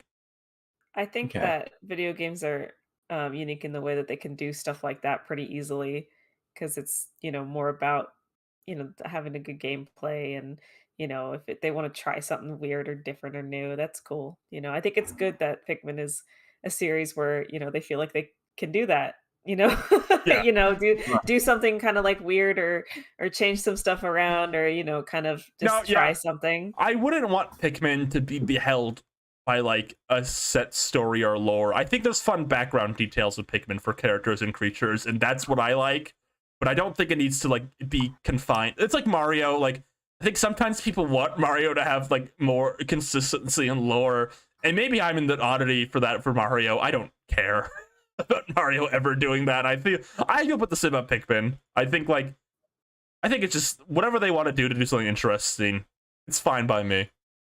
Yeah, and they might do like, extra DLC or maybe like the next game will be more true to form or some continuation. I mean, we really don't know. I don't know if he's in this game quite yet, but like Louis had a new render on the website, so I assume he's in the game somewhere. So I wouldn't be surprised if he's not, if they're really like mega retcon the rest of the series. I'm excited. I want to play the game. I want to play the game so badly. I played the demo and I liked it. Now I don't have to get the game. Yeah, exactly. I don't want to hog up too much more time because then when we've played it, I guess I'll just say real quick, chat, if you have any final questions for me about Pikmin 4, I'll answer it real quick. I don't want to hold up too much time. I'm the only one who's played it, and I can, and I can also go for a full hour by myself talking about what I've played so far, and I don't want to do that. But if you have any final kind of like specific questions, I'm confining myself to the first 2 areas, so nothing about that. Pepper Yuri. As a non-Pikmin fan, Yeah. Oh. what are your thoughts on the Miyamoto interviews and from the Pikmin team that have been rolling out this week? I love those. I love those. Nintendo is so always close to themselves about revealing development details. They like other studios, like Sonic Team will tell you everything. Like every single last thought they had for every last detail, for example. But Nintendo is very close to the cuff. They rarely release art books. They rarely do. And since like the way they reveal games have been revealed generally has changed. Like Nintendo will only reveal games like 3 months before launch now, so we don't get like early looks like we did for like the GameCube era. So I've been loving those interviews and seeing like the tidbits of development info, which is great. I've loved it. You know who else is a big fan of Pikmin, actually? Ooh. Get Johnny Two Cellos back on the screen. Oh shit. That's true. That's actually true. Sometimes Johnny, I'm on a small Discord server with him, and he's like, "Happy Pikmin Day," and then no one responds because no one really plays Pikmin. So tell Johnny if I was there, send a gif of Scooby Doo going. Let me check a few. I will, Ryan. Questions. I will. These questions.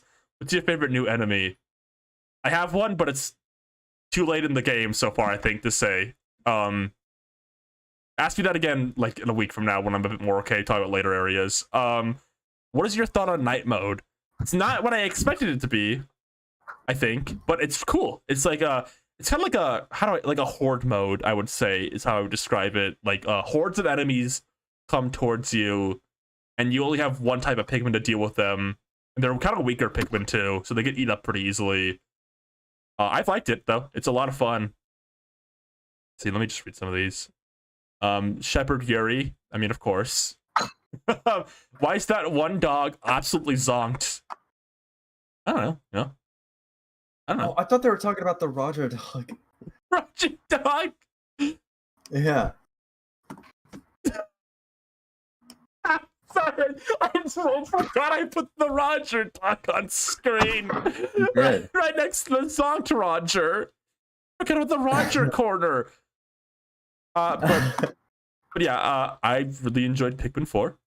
I think I could see a lot of series veterans being a bit more mixed on it. I think I'm more willing to try out series changing up pretty hard than some people, but I could see some series veterans feeling alienated by some of the changes.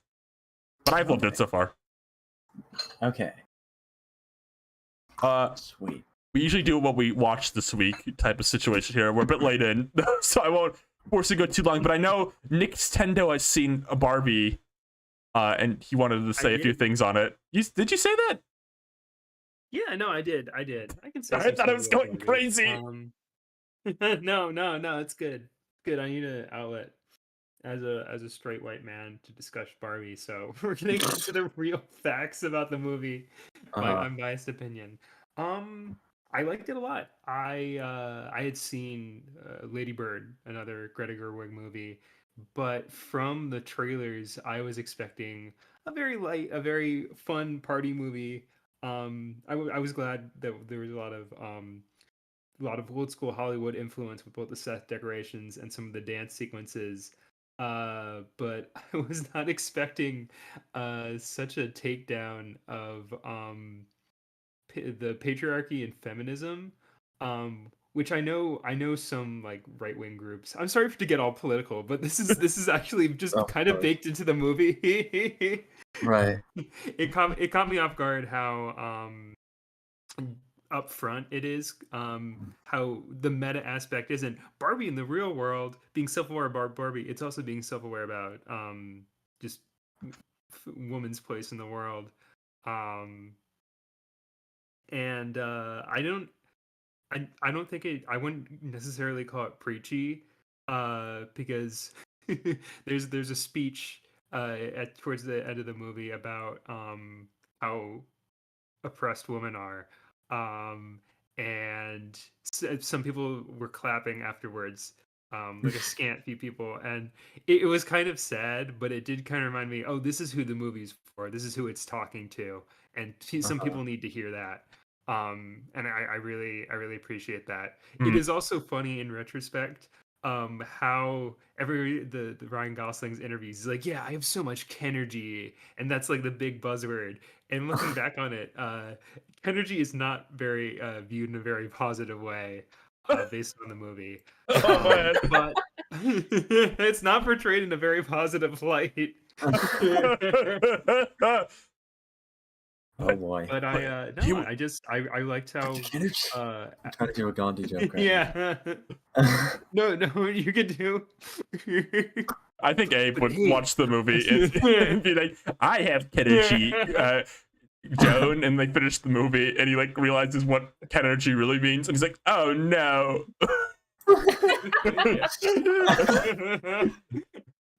Of course, the JFK is like, "Hey, Bobby's pretty hot. He doesn't take anything from the movie." Yeah. Very good. Me, we're going to make all the clones watch the Bobby movie.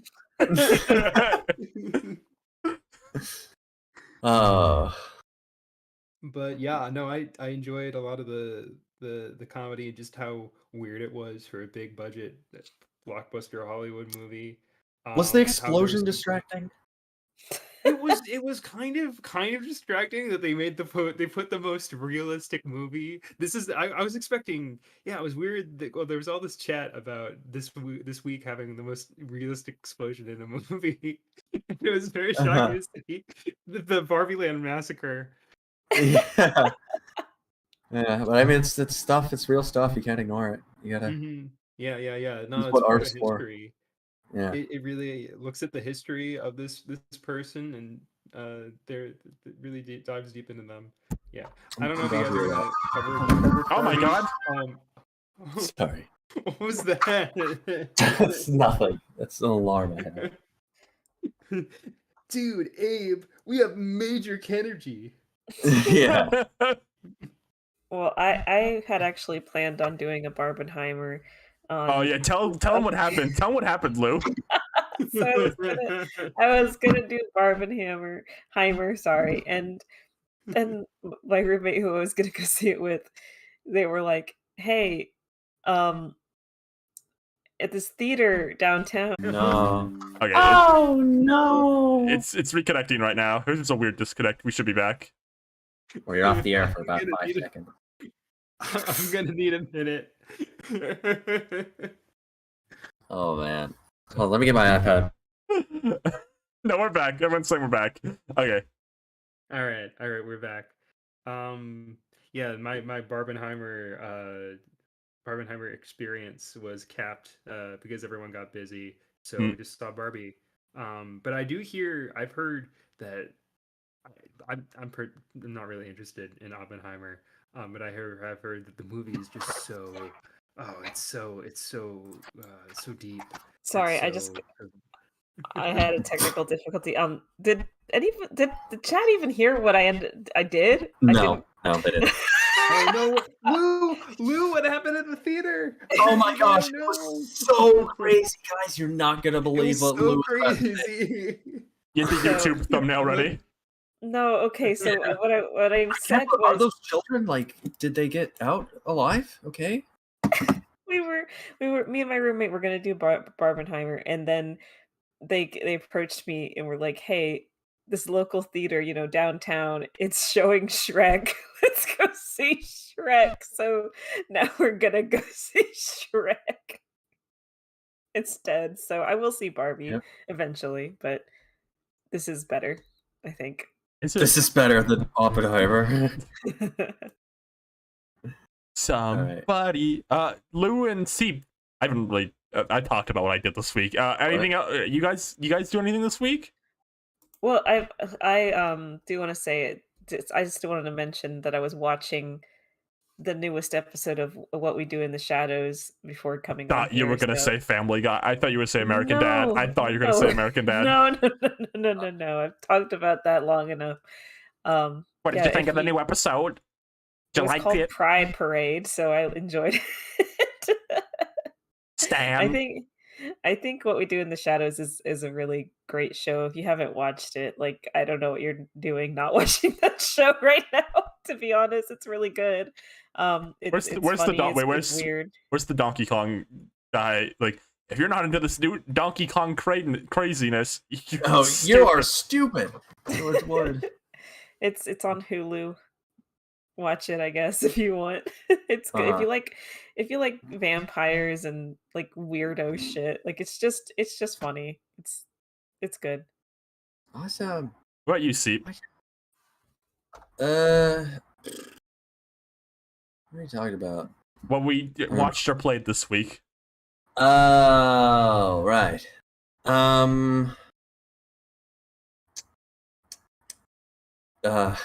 No, I guess I don't have anything. We could just move. Oh, we can just what? move on to the questions. Honestly. Okay, well, I got a good question for you specifically, Seat, from the Patreon. You're gonna like this one. Fine. This is from Ella Borchit. Sorry if I said that wrong.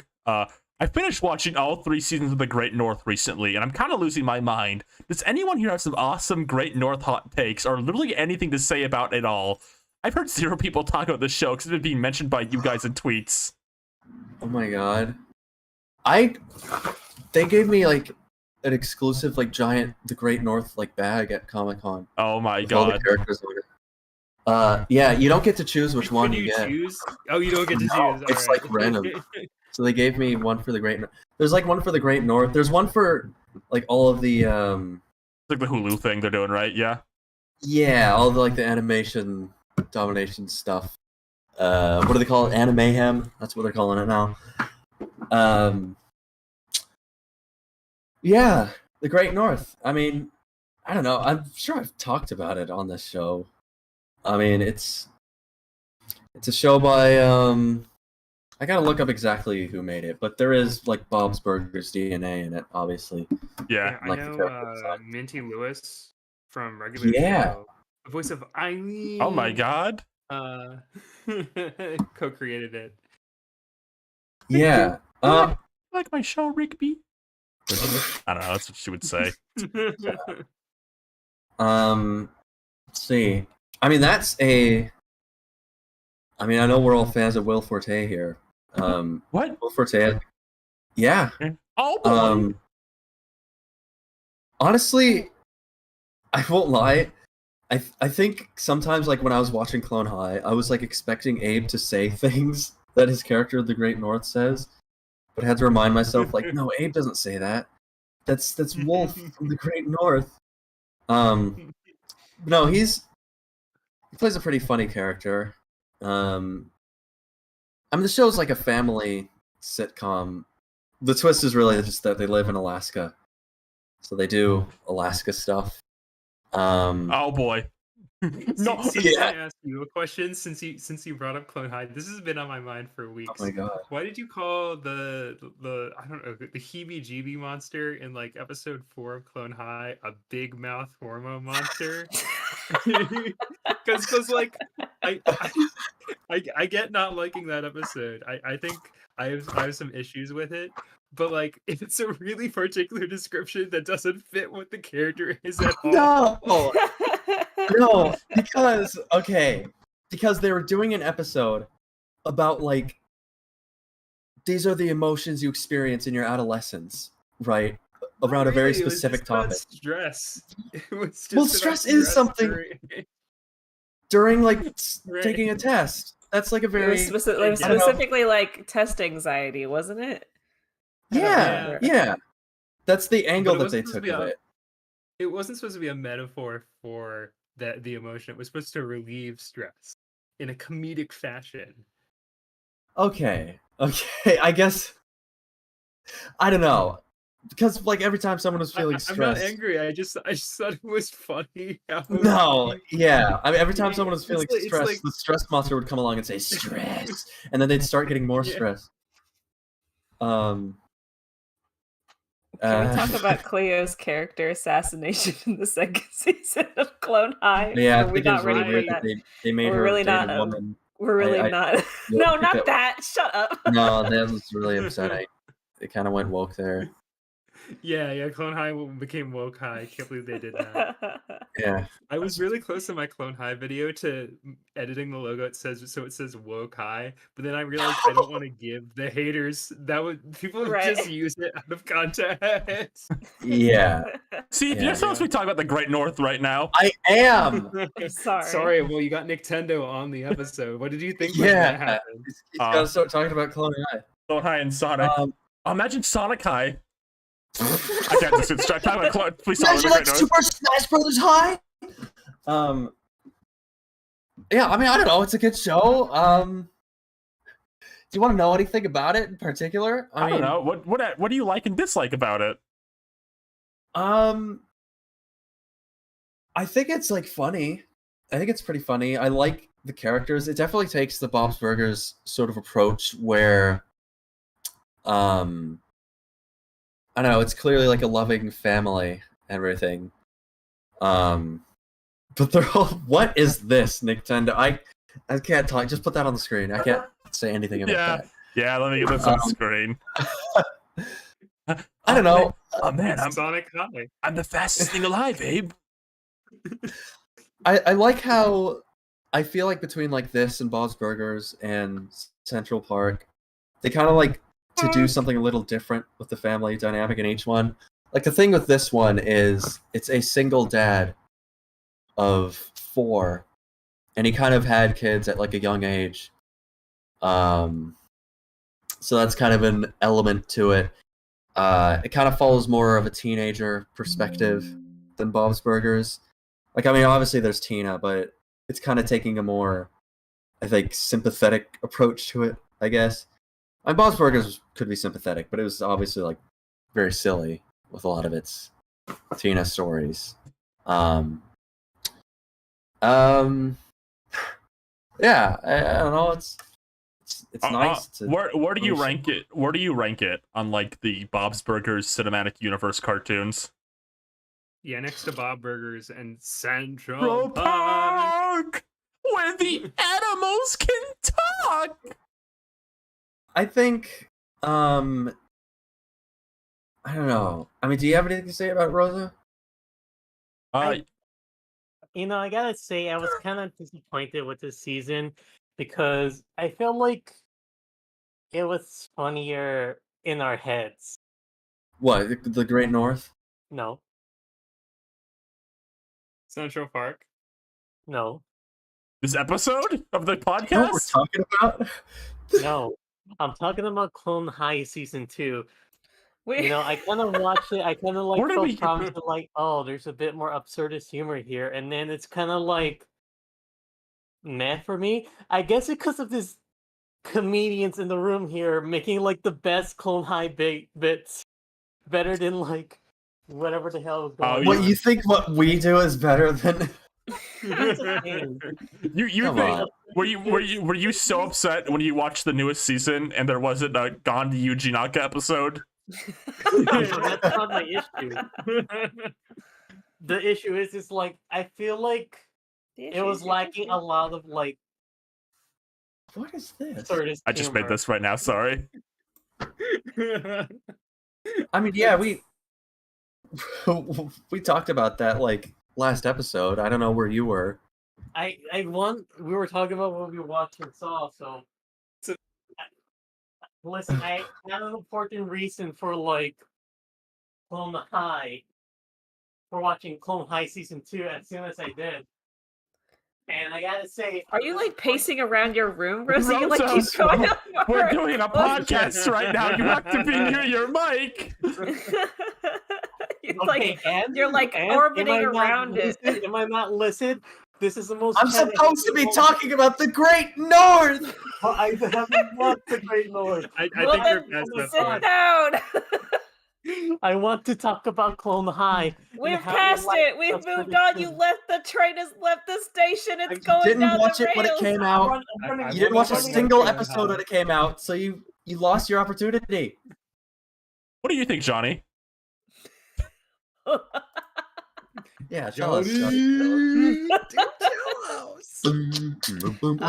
Hey, it's me, Johnny again. Yeah, Great you- North is awesome. I think. I mean, think you There he is. you are the adult animation fan, so you have to have an opinion on this. Yeah, yeah, the Great North. It's me, Johnny, two cellos again. The Great North. Like wow, what a show! You know, it's. I'm gonna make. Hold. Let me just.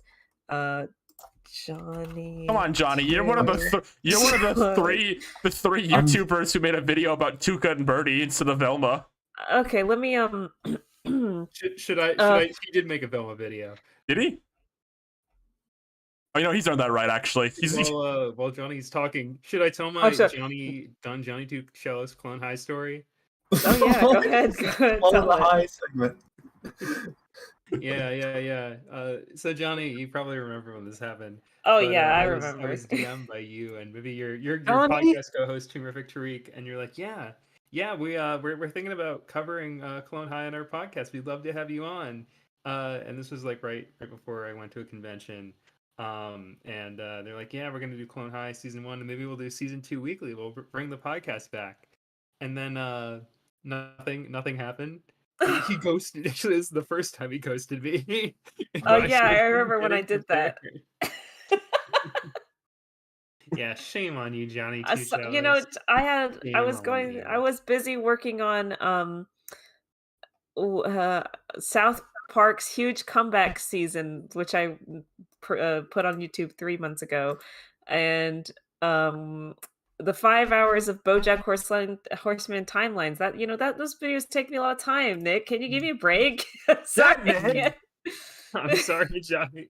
Did you Well, see? I released a hard it can 35-minute long video about Butters. You gotta leave me alone. I have things to do. Wait. Did anyone There's a lot of else research see? on that boy. Did anyone else see the behind-the-scenes documentary for the You South can't. Park You. Human This is the Centipede? You third mention time. this in every episode. I'm banning No, you we from- still haven't. Should we watch that? Should we all The- watch it? Behind-the-scenes South Park Have Human you Centipede seen episode? the FNAF I trailer. think that's a real sleeper hit. Hey everyone, here's a question from I.C in the Patreon. What is the best Mario enemy that isn't in a spin-off? Mario enemy that's not from a spin-off? No, like that hasn't been playable, like in Prongo? Mario Kart or Party. Has it been playable? Yeah. Has not. Prongo.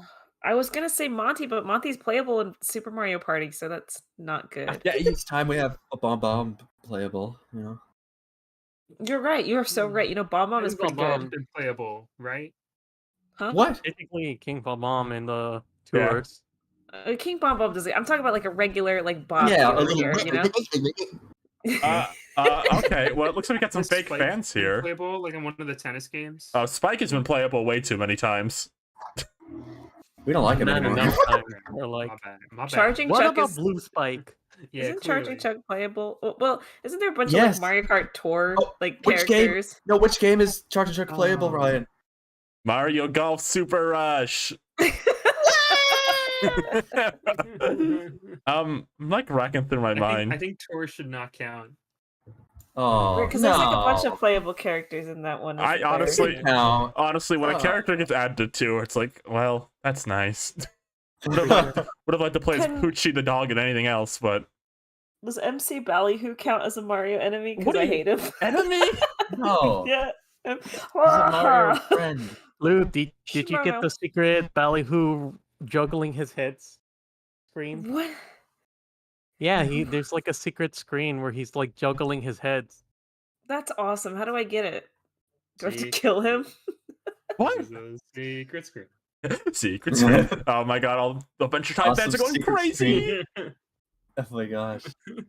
Secret screen reference. I'm trying to think of a good one. I don't want to say like a dumb one, like, oh, here's Bleegly Blop Blow Boop Bop from Paper Mario and the super shitty. Now hold on. How about Pendleton Prongo? Ward. Prongo? Yeah. Prongo's pretty cool. What's the name of the? Hold on. Let me see. What Prongo Mario? Okay, what is the name of the Mario enemy that's from like you see a lot? I think it came from Super Mario 3D World, Diddy Bug? and it's the one that like is like a frame and it's got like a square in it and some Oh, hands. I know who you're talking Oh, about. what's his Yeah. name from 3D World? The stupid boss? Yeah, him. What- He what- should be playable. No, he's the worst character in Mario. Whoa! What's- Whoa! Wait, who? I'll let you hear. What's his name? It's I like have to. I'm gonna have to look it up. No, Hold I on. have The guy, to- the guy from the secret screen, right? no, I The know. dances with Finn and Jake. Yeah, Pendleton Ward should be playable in the next Mario. Okay, Kinka Thunk. Why Kinka Thunk? That guy sucks. Why do you hate? You probably King think he's Kassan? sexy. You probably think he's hot. Whoa! That is a what? What about the purple dinosaur from the Mario RPG? Does Purple that count? guy? I like No, them. that's a spin-off. No, Yeah. you can count them. I No, just, yeah. All right. That counts. Yeah, purple guy from Mario. Can you put King Kathunk on the screen? All right, Chad. Warning for supreme lameness. Whoa! You're so mean to him. What's wrong with him? You're supposed to like this kind of stuff, Ryan. No. Yeah, he's a funny scrimblow or whatever the fuck. I only hate 2 Mario characters: King Kathunk and Stanley the Bugman. Why? I think Stanley the Bugman needs to stay dead. That's all I'm gonna say on that. But King Kathunk, he's cool. You have a drink with him, have a little time, How is he gonna drink anything with his stupid hands? I don't know. He'll make do. Why am I just now seeing this picture that you've put on the screen of like Foghorn Leghorn in a picture frame? What is that from? Is that from Tuniversity? Yeah. What? Why am I just now noticing it? They're furry, they're funny, they're Babs and Fucker Bunny. I think Peepa. Peepa should be playable. Love the Peepa? Yeah. fucking. Peepa. Yeah, no, it's the ghost of Mario with like the 2 buck teeth. Don't act like you don't know who Peepa is. Peepa. Oh yeah. There's no Peepa. King Kathunk, so like whatever. Who gives a shit? Peepa is a bitch. Is that Dr. Baffles? Twisted tail. Peepa. Peepa. Peepa. It's like Grandpa said in the church. What did she say there? I don't know. Who's this? Crazy old man from church was right. I don't know what you guys are talking The about. Simpsons movie, and they dropped the Movie dome. on the big screen. And then Homer walks out from the house, and he goes, The Simpsons movie. "Dome." In 2D. Cunt. And then the trailer for the sequel, How's, Lisa goes, A sequel. How original. sorry. Dumb. Sorry, my headphones were electrocuting me for a second. I'm normal. I heard that. Has Mouser been playable in Ooh. any I spin-off? don't think so. No. Mouser's been dead for years. Blame Kelsey for this. Yeah. What? All Wart. Ah. All my Wart fans, come on, where are you at? Cunt. Is that? Am I hearing that? I'm hearing that too. Rose, is that your Okay. mic? No. You're Just- we're getting electrocuted over here, Ryan. Yeah. Get that live wire off our boat in I the like- middle of the ocean. Okay, my final answer to this question is pink flying Shy Guy. All right. Any other questions? I'll do one more just for fun, this short one. This Okay. is a question for Seep specifically. Can Seep Oh, wow. confirm whether or not Donnie will be in the final of Adventure Time Fiona and Cake? Donnie. I can't confirm either way. Like, truthfully, I don't know. But I do think it is interesting. I think we're sort of in a Donazance. Like, I think the people who make Adventure Time realize that Donnie is sort of like it's funny how little he appears character. So they like reference him more. Okay. Cause he gets like name dropped in like a random like season 8 episode. He appears in the finale of the show. He appears again and Together Again. So, yeah, the person on the bus isn't Fern, it's Donnie. Oh, that's gonna be really funny. Really hyped for that. Yeah. All right. All right. Is there anything we want to say before we end the show tonight? Anything you want to push Nintendo? Any upcoming projects? Yeah. I'll fight anyone on their Clone High Season 2 opinions right here, right now. All right, I'm entering the Wait, ring. no, don't say that. Don't say right now. Yeah, no, I mean, why not? I the think- episode hasn't gone on for long enough. I Lou, think- what were you gonna say? No, don't worry about it. I'm being ushered off the stage. I'm getting thrown overboard. I'm not allowed. Oh, think- wait, Lou, no, don't actually. I mean, I think no! I think the show lost something when they got rid of the sheep teacher character. What?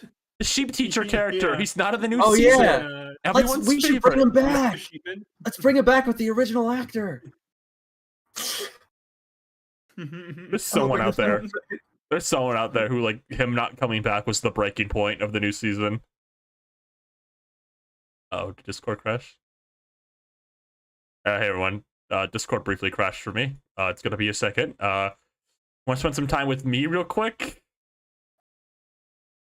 How's it going, everyone?